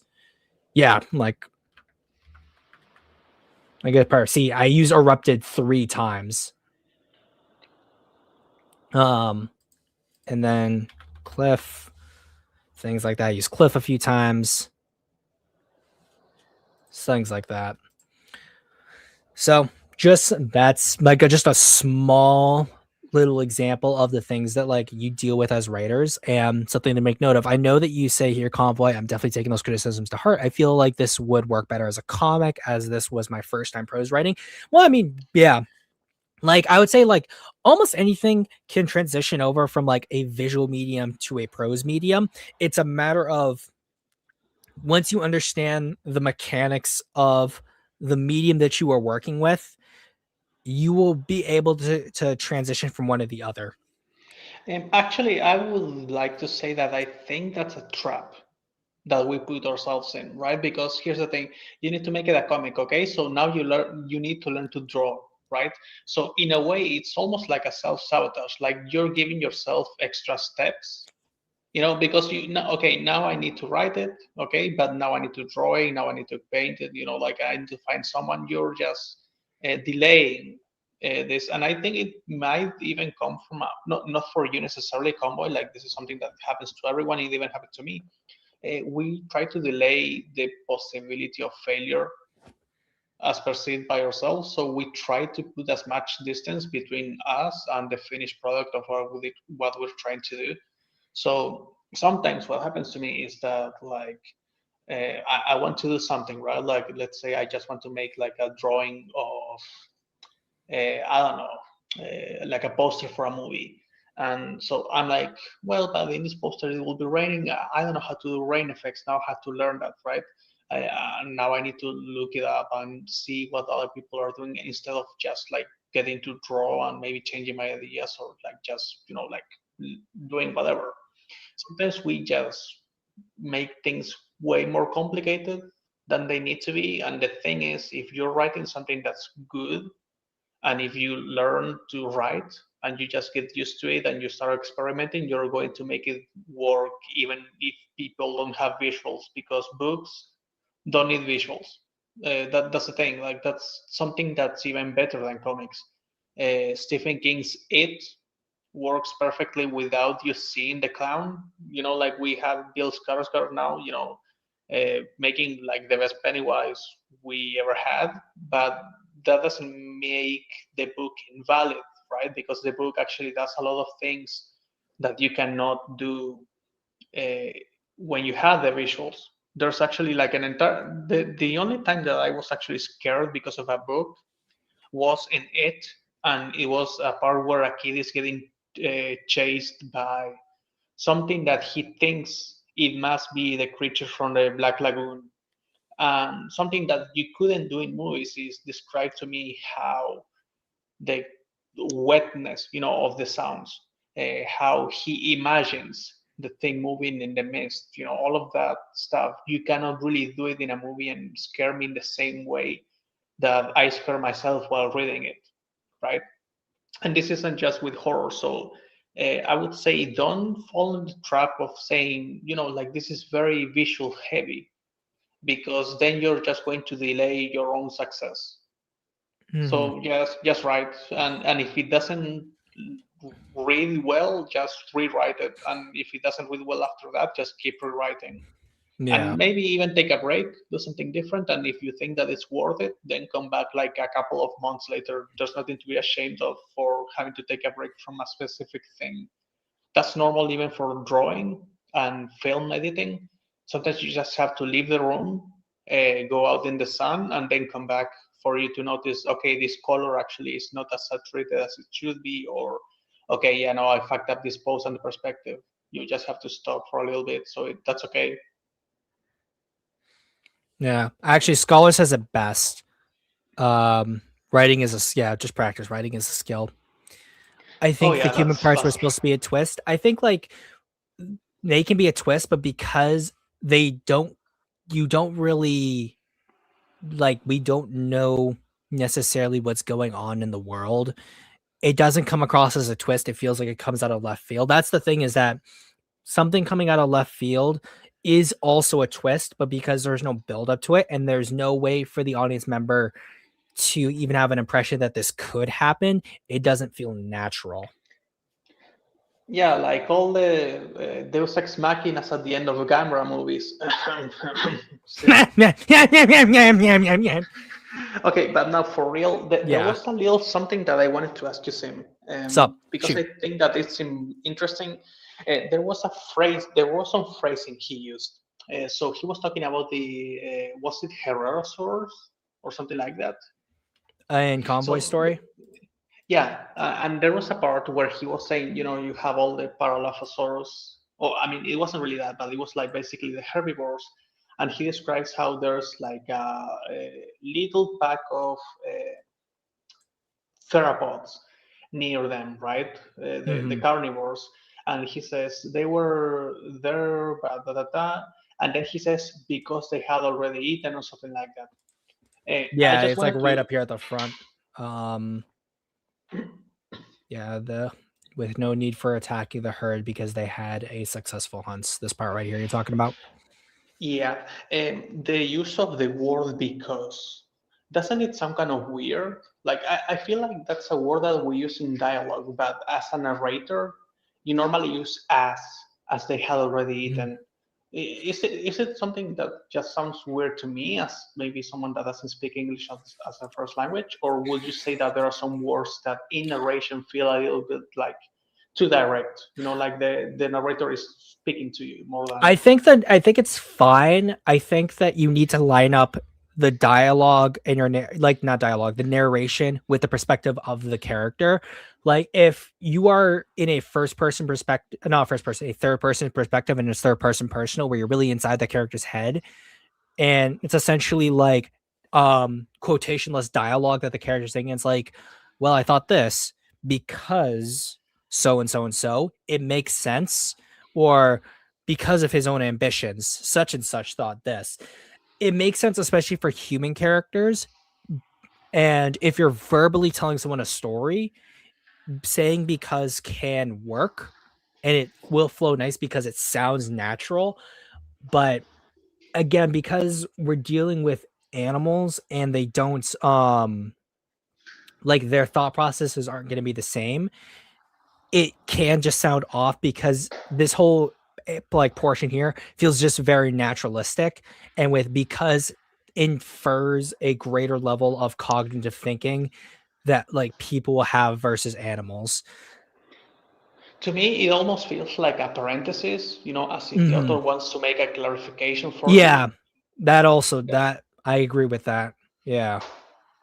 So, for example, in cases like this, it's not like you're doing something necessarily like irreparable or anything like that. It's just changing a couple of words. For example, let me see. No need for attacking the herd as they had already gone on a successful hand, or yeah, as they had already feasted on like a corpse or something, right? Yeah, I think what I had done, and I said, with no need for attacking the herd, for they already had a successful hunt. That too, yeah. Yeah. It's just, sometimes you just change the order of the things in the same sentence and suddenly it just sounds better. Yeah. And that's actually Scholar like says it right here too, where he says that's the other thing is that this is completely omniscient, so it's not fully immersive. We're watching a documentary, basically. Yeah, and I think that like that's the other thing with Minecraft Story was that you're looking at it from an omniscient perspective instead of a more personal perspective. So when you're looking at something that's more omniscient, like those more personable words feel out of place. Yeah. So I would say like Vic, is there anything that you want to add before we bounce over to the next story? No, I generally agree with a lot of what you guys are saying. Okay. Let me switch over here. So now we are at the Shadow by Machine Dragon's Lair. And let me just stop sharing. And if we need to, we can pull it up. The basement door burst open and a man stumbled through, turning and slamming the door behind him as quickly as he could. Fumbling in his panic, he managed to lock the door. He raced through the tarnished living room as he heard a thud, then another, and another. Time was running short. He collapsed just before the front door, his freedom, breathing heavily. Even in the darkness, the room spun around him.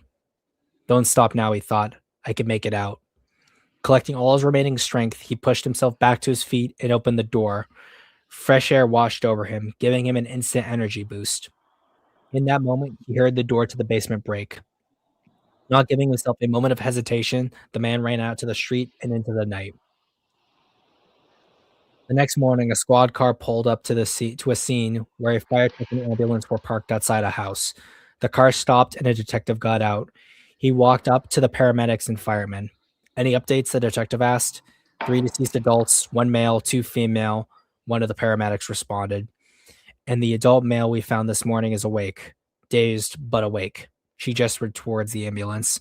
In the back sat a man with a blanket draped over his shoulder. He sipped at a beverage. The detective knew a little about the man. One of the other residents in the neighborhood called him an unconscious man in her yard. The paramedics were first on the scene. The man woke up and became hysterical. It took them a few minutes to calm him down, enough to speak coherently. He mentioned some type of gas and that his friends were still in the house. The emergency vehicles were now sitting outside. The detective excused himself from the small group and walked up to the ambulance. "Hi," he said to the man. "I'm Detective Daniels. Can I get your name, sir?" The man looked up at him and then back at his beverage. "I'm Ryan," he replied after a moment. Detective Daniels nodded. "Well, Ryan, I'm here because the firemen over there inspected the house and they suspect some foul play might have been involved." "Did you know the other adults in the house with you?" "Yes," Ryan replied. "They were my friends." "I'm sorry for your loss. Could you tell me what was going on last night?" "The three of them lived in the house and I was visiting," Ryan started. "Two of them were a couple and they had a roommate. We were having a movie night." "Did you notice anything strange at any point?" Daniels asked. "Any unexpected visitors?" Ryan shook his head. "It was just the four of us the whole evening. The lady started complaining about headaches around." He paused as he tried to remember the time. 8, I think. Detective Daniels jotted down what Ryan had just said in his notepad. "Any suspicious behavior? Drug use?" Ryan jerked back in surprise. "No, no drugs of any sort. We've always been some level of health nuts." Daniels nodded, then paused a moment. "Ryan, can you explain the overturned furniture and broken basement door?" Ryan went pale. The the thing, he muttered. "Pardon?" Daniels asked, furrowing his brow. Ryan took a moment to collect himself. "You'll think I'm crazy, but at around 10 last night, we started hearing noises, like some animal had gotten in. They don't have pets, so it couldn't be explained away. Jack went to check it out. They came back after only seeing some kind of shadow, but that's when he started complaining about headaches." Detective Daniels continued writing notes. A while later, Ryan continued, "Linda needed to grab something in the basement. She was down there 20 minutes before we realized something was wrong. We went down to check and..." He trailed off as the image flashed in his mind. "We found her on the floor. Jack tried to resuscitate her, and that's when we saw it up near the ceiling. This black thing that looked reptilian. Its eyes were just white. Nothing else, just white. And it opened its mouth and this gas streamed out. We all started feeling dizzy. Then it jumped at us, tackled Amy. The way she screamed." Ryan stopped, his face terrified as though the event was repeating itself. "Take your time," Daniel said calmly. "Jack tried to fight it, but this thing was the size of a wolf. It swung its tail and flung him away effortlessly. Then it breathed that gas right in Amy's face, and she went still. Linda started panicking and screaming. The creature lunged at her next. Jack yelled for me to get help. He got back on his feet. I couldn't move. Jack went for the creature again and yelled for me to go again, and then I just ran. I remember locking the basement door, but the rest is hazy." Ryan finished his account and Detective Daniels made his final notes. He stood in silence for a moment. "Ryan, the fire department recorded very high levels of carbon monoxide in the building. A gas line had ruptured in the furnace. My condolences for your friends, but that was all just a hallucination. You should be grateful you got out when you did." Ryan said nothing, his gaze fixed on the ambulance floor. "Thank you for your time," Detective Daniels said. He turned and walked away. "Anything?" the same paramedic asked as he rejoined the group. Daniel shook his head. He had severe hallucinations, probably knocked over the furniture on his way out of the house. The paramedic nodded, looking back toward Ryan. "Well, we'll get him to the hospital for some proper treatment," she said. "Thanks for coming out here, Detective." The ambulance vehicles were prepared for departure and left one by one. Ryan watched out the ambulance's back window as it pulled away from the house. Movement in one of the windows caught his eye, and there it was, a pair of white orbs gazing out at him, and then it was gone. And that is the story, The Shadow by Machine Dragon's Lair. Alrighty. So I will say I think it's a really good story. Uh since it seems to be, I don't know, this really feel like kaiju esque. To me it feels more like uh kind of like an episode of Ultra Q with like a Yeah, more human type monster. I forget what they refer to it as, but Kaijin. kaiju, yeah, something like that. Feels like that, which I isn't was also necessarily going to bad. say that, yeah. It feels like it's playing with the definition of kaiju. Like, technically it is a strange creature, but it's not kaiju in, like, thing. big ass dinosaur type of thing, for example. But as a story, I think that's just like the classical horror story, that you find in a lot of places, and it always works because it's like simple. It goes straight to the point. It has like the hook. It has the explanation of actually you were hallucinating, right? Because there's like this thing, but we know that the reason why there's so much monoxide is because of the gas of the monster. So yeah, I like it. It's like a super good beginning. Sometimes people think that they need to do something like huge and like incredibly like impressive to do something like worth making. And no, like actually this is how you start, right? Like you make simple things, you make it work, and then with time you start like adding your own flair to things. And I just think that this is great. Yeah. It is kind of weird on the kaiju thing. Like I would say that I wouldn't really count it as a kaiju story, but like you still wrote it. You probably wrote it like in like not that much of time, and I just think it's good. I didn't notice any problems necessarily with the dialogue, and the dialogue to me like felt there were no flaws. Nothing felt like it didn't make sense, or that the character was speaking in a way that it shouldn't speak. Yeah, I feel Maybe like I would say Like- that the repetition of the creature a couple of times was a little bit, again, repetitive. I guess that's kind of redundant, but yeah, repetitive. And maybe I would have used like some, at some point, some other ways of calling it. And that's kind of it. That's the only thing I noticed. I'd say like another thing too, besides like obviously the same thing where you hear like a lot of repeated words, you hear essentially when the characters are introduced, they kind of their names are said exactly the same every single time for the most part, where you'll get like Detective Daniels, and like we know that there's only one Detective Daniels, so you just can call him Detective or Daniels makes more sense. Like reading that out every single time can feel a little stilted. And I think some of the dialogue comes off as a bit stilted as well. And I think this is because Scholar points this out. He says, I feel like the POV could be more locked in on either Daniels listening or Ryan reliving it. But he liked it, which is good. And I like it too. I know that Machine was like really pushing to get it out by the due date. So that may just be due to like just the time limit. And when he actually saw the videos to like get prepped for this, I think that had he more time to just fix these small issues, as well as he sent this to me via Discord, and it wasn't like I formatted this all myself with what I felt like were the best places to format it. So let me share the screen. So yeah, so like as you can see, like I know this spot right here was where the first message on Discord ended, and I think the next one stopped like right here, which I had changed myself. But you've seen a lot of spots where this would probably go right here, but I'm just copying and pasting directly from the Discord itself. And that might also be why kind of I read it in the way it did. But I will say that I didn't stumble as much. So at least in terms of how the story flows, it flows fine without too much issue.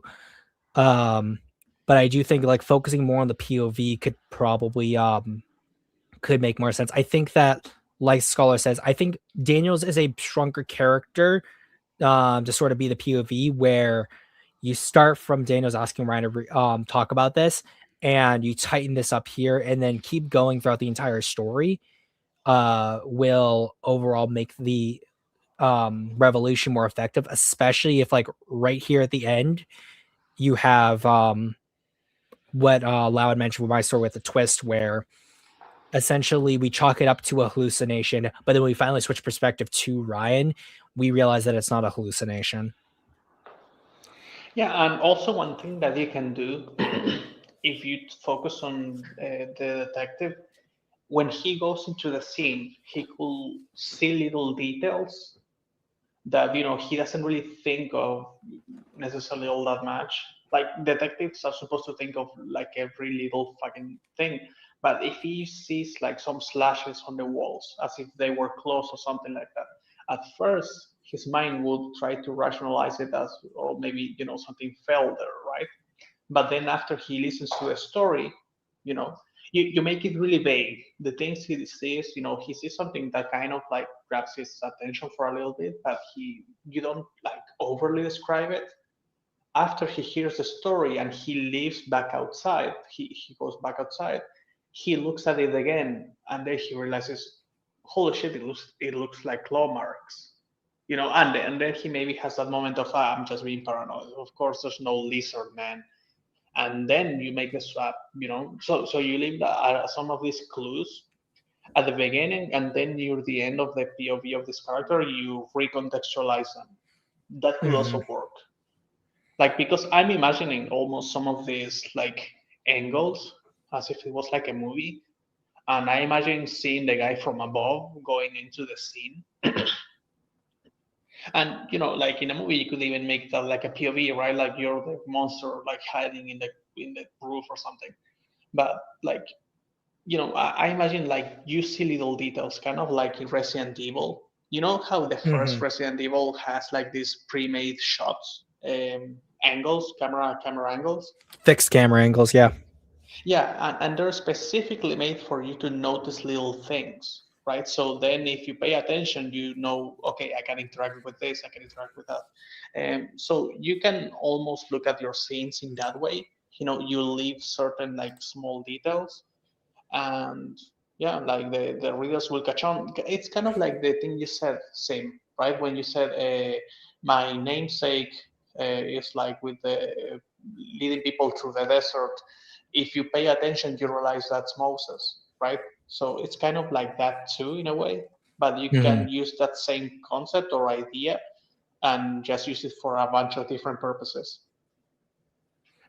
Like I would say, like honestly, if we're going by the angle where the guy thinks it's all hallucination, having like Ryan, like instead of having him in the ambulance, having him like go through the house with a detective and point to these details, and he like the detective rationalizes it as this or that because of like other details that are still weird, but he can chalk it up to all being very rational. I think could make the story feel all the more like scary and creepy at the end when we switch over to Ryan's perspective. Any thoughts, Vicadish? Vic Bishalish? No, I think those are all very good points raised. Um, like I think working with like the perspectives and how you shift them from one person to the other could help out the story really well. Well, yeah, like I said, like I imagine this as like a classic episode of like Ultra Q. That's the vibe I got for it, and so that's why I really liked it.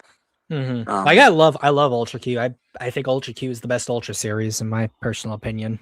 So take that for what you will, Ultraman fans. Also, like I guess this kind of could take from. I mean, Ultra Q is kind of like the Twilight Zone, right? Like Mhm. Japanese Twilight Zone. If I'm okay, so first of all, I have to watch that, and second, and then never mind, because I was going to say that this kind of feels like the Twilight Zone. So since Q is kind of the same thing, so never mind. Nothing left to say. Mhm. Oh, well, actually, there is a little something that I think it's important. In this case, it was not an issue, but sometimes it's one of the easiest things to get wrong for new writers, which is how detectives talk, right? And what questions they make. In this case, I like that, he made the questions that, detectives would normally make. Mhm. You didn't try to do anything weird because a lot of people really messed that one up. Like, right, a cop speak in a way that no cop has ever spoken. Uh, I see that in like a lot of short films from like younger writers and stuff like that. So here it was well done because sometimes doing less is more. And yeah, I just wanted to say that because I think that it's very easy when you're writing something like this to want to like show off a little bit in the dialogue. and then you kind of like make mistakes or you make dialogue that sounds unrealistic. But here it was fine. So good on that. Mhm. I think we might have. I think he might have also tense changed in areas he shouldn't have. We'd have to. I'd probably want to look at it one more time just to be sure on that. But I think there's a few times where you use past tense where you should have used present and present where you should have used past. But that's something that you can easily like mop up if you like draft it a second time. But again, it's a good story. It has like a really good basis for one, and I would like to see what he does with it. And now we will get to the last story of the evening, and this is Chorouse or Carouse, Chorouse. So I say Chorouse. And this was from someone on DeviantArt, which is interesting. I was just checking DeviantArt and someone was like, hey, do I still have time? And I'm like, oh, cool. His name is Dino Expert, and he is a watcher on my DeviantArt. So thank you for that. And let us begin. I am Adam Monnery, and I'm an airman in the Air Force of Uruguay, South America. I've been enlisted for 7 months, with the other pilots becoming my buddies. My wife and children back home are the best people I could ever live with. My life was perfect until we were sent to deal with a monster. It was May 5th, 2006. Me and my buddies in the Air Force were currently doing our daily routines, fixing part of jets or training other soldiers who joined. That's when we were told to rush into our jets and head as fast as possible towards Montevideo, the capital city of Uruguay. As me and the other fighters close in on the city, we see a giant lumbering mass destroying buildings and wrecking the capital. Some of our guys seemed scared over the radio. Then we received orders from our SMSAF. You see that lumbering shit over there? Our SMSAF said, this is what we've designated as Chorouse. The SMSAF then discussed a plan to kill the creature. You are armed with some very powerful missiles that can blow through reinforced steel. Bombard the creature with hit and run tactics so it doesn't hit your ass with its arms. Watch for its long tail, as it will use it to sweep the air and kill you. Good luck. The SMSAF then cut off, leaving us to fight the creature, along with the ground forces setting up blockades to stop it. We soared through the skies, reaching the creature before it reached the blockades. We bombarded it, jets soaring over it with bombs come close behind. The people on comms were shouting some nasty words. How do you feel about that, bitch? Said Nick Arson, a basic airman, who fired off more missiles than he should have. Hit its neck. That should kill it easily, said Ashley Parker, one of our captains. The creature seemed to notice the blows in its neck, as it didn't react to the bombardments of missiles we were firing at its back. The creature began to roar. A yellow and orange energy began to build up in the creature's maw, slowly growing brighter and brighter. We could even see its skeleton. Nick Arson and some other airmen took this as a chance to fatally wound the creature. Before they could fire a single missile, the creature let out a stream of hot fire that hit all the airmen heading towards it. I and some other pilots narrowly dodged the blast, with it sending us to the buildings we were supposed to protect. Only the melted metal and machinery of the jets remained. I was trying to control my fighter jet, but then realized I got hit with the blast. With my wing and tail gone, that was when I hit the ground and passed out. I wake up only a couple minutes later and turn the radio on, which by pure luck still works. I wish it hadn't. There was nothing but screams and the sound of flesh being crushed by something giant. I distinctly heard someone, presumably with the ground forces, say, "We're cutting our losses and moving out. The jets are all but dead and buried, and my men are dying by the minute. We are falling back and taking everyone we have right now with us. We will send a search party after it's gone." Oh shit, it's glowing. It's glowing. Run. The radio then cut out. I managed to get out of my jet and wandered the wasteland the city had become. I tried to recognize the buildings that were just rubble, but I couldn't even recognize a small store. I lived in the city, along with my wife and children. The way this creature destroyed the city looks like it was intentional. Could this thing even be intelligent? I then gave up. I sat there, thinking about my team, my friends, all dead. I tried to think of ways I could have somehow saved them, by consciousness trying to find a way where they could have lived. I then concluded that there was no way. I then saw a helicopter, multiple helicopters actually. They must have been searching for survivors. I tried my best to wave towards them, My body was in a lot of pain, and my arms felt like they were in hell. They noticed me and picked me up to take me to a makeshift hospital. The hospital was made from an old hotel. We reached an empty room, and they settled me there. One of the rescuers noticed my military outfit and noticed I was part of the Air Force. Were you part of the jet team? The rescuer said. The ones who bombed the monster? Yes, I said, while realizing my voice was almost gone. That's surprising, the rescuer said. You were the only one alive. What? I asked. I thought the rest of my team would have gotten away. I thought they would have survived. They were all taken down by that thing's beam. God fire, we call it, the rescuer said. Almost all the ground troops died, and over half of the civilians died too. I was taking this all in. We lost way more than we could win. The military left was close to none, and almost all the civilians of Montevideo were dead. I then had to ask one question, a question so important to me that I would have no will to live if I was wrong. Have you and the other rescuers found a woman by the name of Mary Moneri? I asked. They were with the ground forces evacuation, the rescuer said. We found her and her kids crushed by the rubble. And that's the story. And I think Lau's just having poor connection, it says on his page, which is unfortunate. But I think that like the basis for this story is actually really similar to another flash fiction that I had been working on, but I hadn't finished yet. So it was actually Godzilla focused. And I like it, but I feel like there's a few issues with it. Vic, I'm not sure if you want to say something because I'm going to pull up something that Scholar said. Yeah, I would say that the like premise and story itself, I would say, are like pretty good. Um, Pretty typical from what you might see of like most kaiju stories of like a military encounter with a kaiju, and I think the setup of like your character and things like that are pretty good. I think the flow of the story could have been better. Just on how I guess the first person POV was told to us.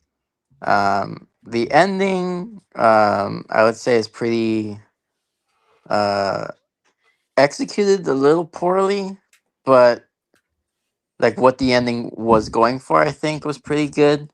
Like I said, I'm not one for like downer endings, but I think like they can also be good. I think what they were going for is good, but execution wise is a little iffy. Like I think it's weird that like the rescuer would know the name of the guy's wife and family like off the bat. Like I feel like at most like it would have taken like some time to get the names back or something. Mm-hmm. Yeah, like I think that because he mentions that essentially the entire city is destroyed, and even though like a South American like city is not going to be as like densely populated as like an American one or a European one, it definitely like it feels way too specific to ask someone that. And Scholar says, I feel like the setup was overly technical and also it feels like a summary told in retrospective. So I didn't feel much urgency. It did lack in a bit once the fire breath hit though.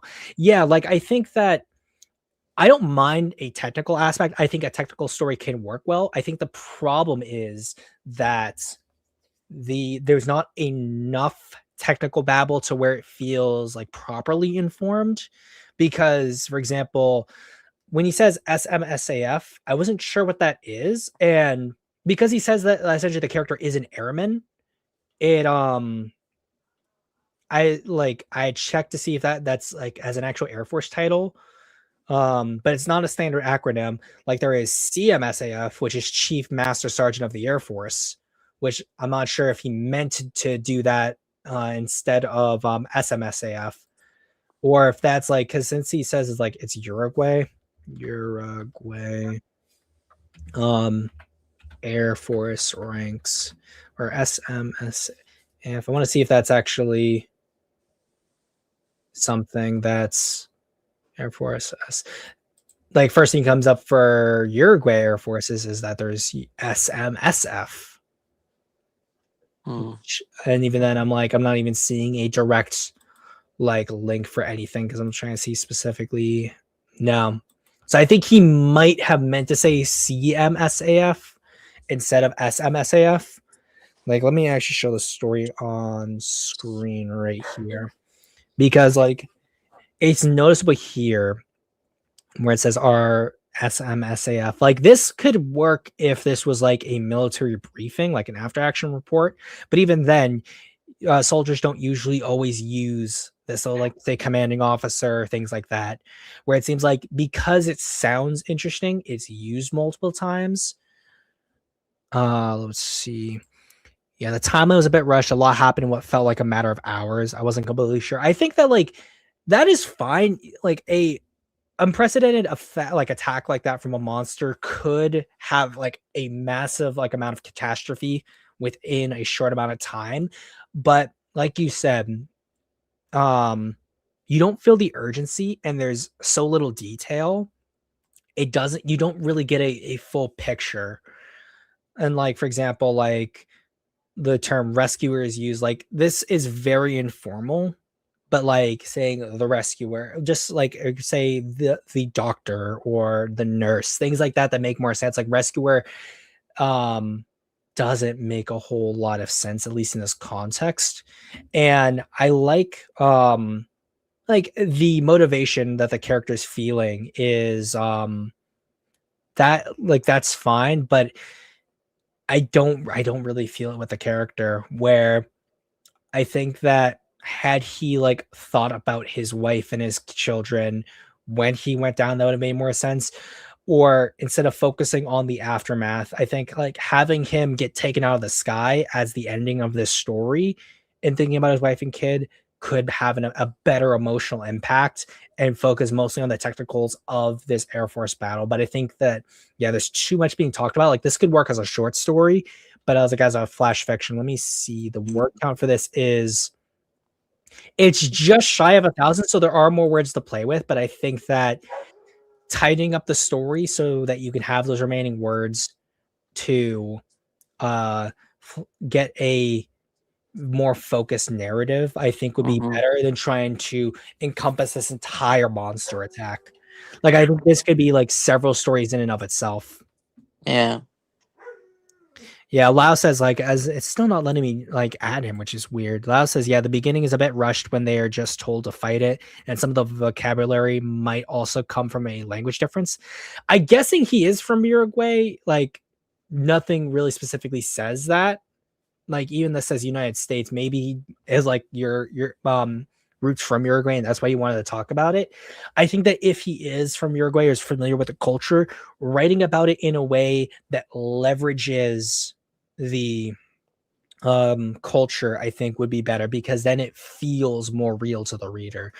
Because I think that specifically using Uruguay, it doesn't really do anything. It feels like window or set dressing. I'm not sure, Vic, if you have more you'd want to add about that specifically. No, it'll just be more of the same. Like, I agree, like tightening up the story and like focusing on one certain aspect of it, and then giving a bit more room to use the word count. And then like, I guess like one other thing that's kind of reminded me of was the comic story for the one of the MonsterVerse, I think, omnibuses of that one jet fighter story. Kind of reminded me of that.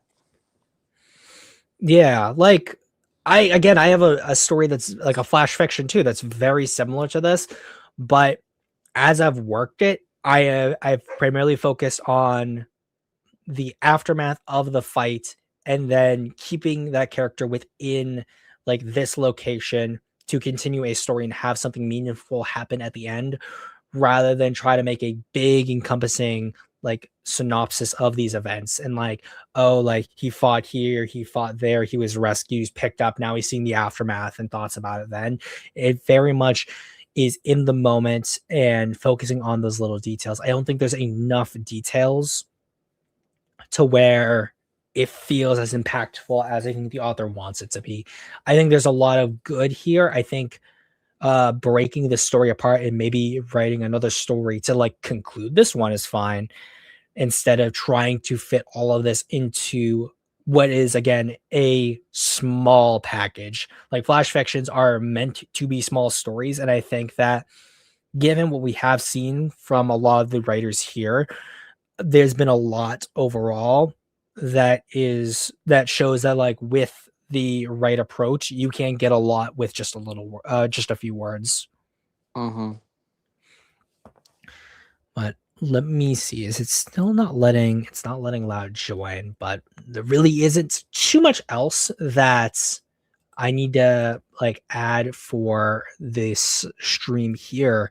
All I can really say though is thank you guys for joining. Thank you for the people who submitted something, regardless of like what we have said. Take all of the things that we said here. Don't take any of them the wrong way.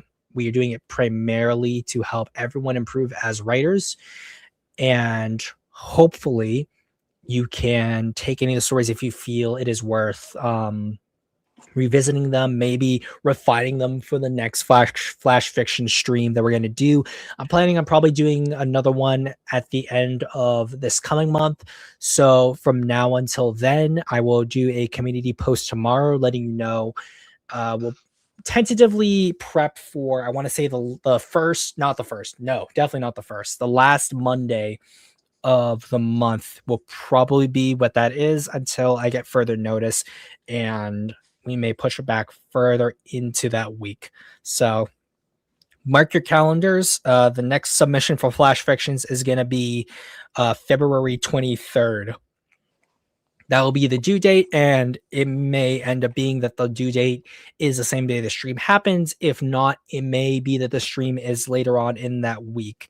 So probably closer to like the 26th or something like that, or maybe the 24th. We'll see. And I want to thank, obviously he's still here, so thank you, Convoy. I know you submitted something. I'm not sure if he's still here. Minecraft World, thank you for submitting. Scholar, who joined a little late, said this was fun. Good for everyone who's brave enough to share. Lots of people never get to do that, to be honest, which again, yeah. Like, I remember I was scared to like share my stories when I was first starting to write, and hopefully that this is a good way for people to see where they can improve as writers. And hopefully as we continue to do this, we see that improvement, guys. I know Lau has a few things he'll probably want to say as well. I know Lau says he wants to read more about the Chainsaw Gun Kaiju guys work. That was Convoy's thing. He really liked that. And since it's just you and me right now, Vic, any last minute things or shillings you want to do before we close out? This was really fun. I can't wait to do more. I was really looking forward to this one. I was literally like counting the days to when we were gonna do this. But a big thank you to having me on, featuring my story, and letting me be a part of it. I always appreciate that. And then other than that, you can find me, Kaiju Not, here on YouTube. I might come back to streaming myself soon, doing more stuff like maybe on the arts side of things. My drawcast, things like that too. But we'll see about that. I might be doing some more variety of videos. I just started the Kaiju Not collector log, where basically I just catalog all the different stuff in my collection, some of the new stuff I've been picking up. And then I do have my socials, Vic Monstrous on Twitter, other things. Opened up my DeviantArt too. I also have commissions open still. Would appreciate any support sent my way through that. And then that's about it for me. And yeah, I know Lau has his own channel. It was Kaskeg, Kskeg is his YouTube. That's his Twitch too. I know he's still in the back. I don't know why it's not letting him join, which is weird, but give him a like, give him a follow. He's a cool guy. And then as for me, well, you can find me almost anywhere. Just add a OG in front of it for Twitter if you want to find me there. A YT behind it for PlayStation, but I'm pretty much Zimzilla almost everywhere else. I'm still working on a few different things, such as primarily my book, Kaiju Quarantine. All of that, most of it is going to be on Patreon if anyone is curious to see what's going on there. I have a few chapters that are now completely done and I'll be sharing the chapter segments for those who are interested very soon on Patreon, as well as just more stories and stuff and things of that nature. And oh, funny enough, he actually joined. Thank you for reading. Carouse is core use. The story is pretty mediocre, but still, thank you for covering. Hey, of course, man. I assume that you are. Yeah, that this is your. You are. There we go. Technical difficulties. Gotta love it. Yeah, no, man. Like, definitely keep working on your stories. Thank you for submitting. I would love to see you submit something else for the next Flash Fiction, and that for more people to submit things in the future if you weren't able to do it today. Yeah, Simzilla. I'll see you guys next time. Peace out, guys.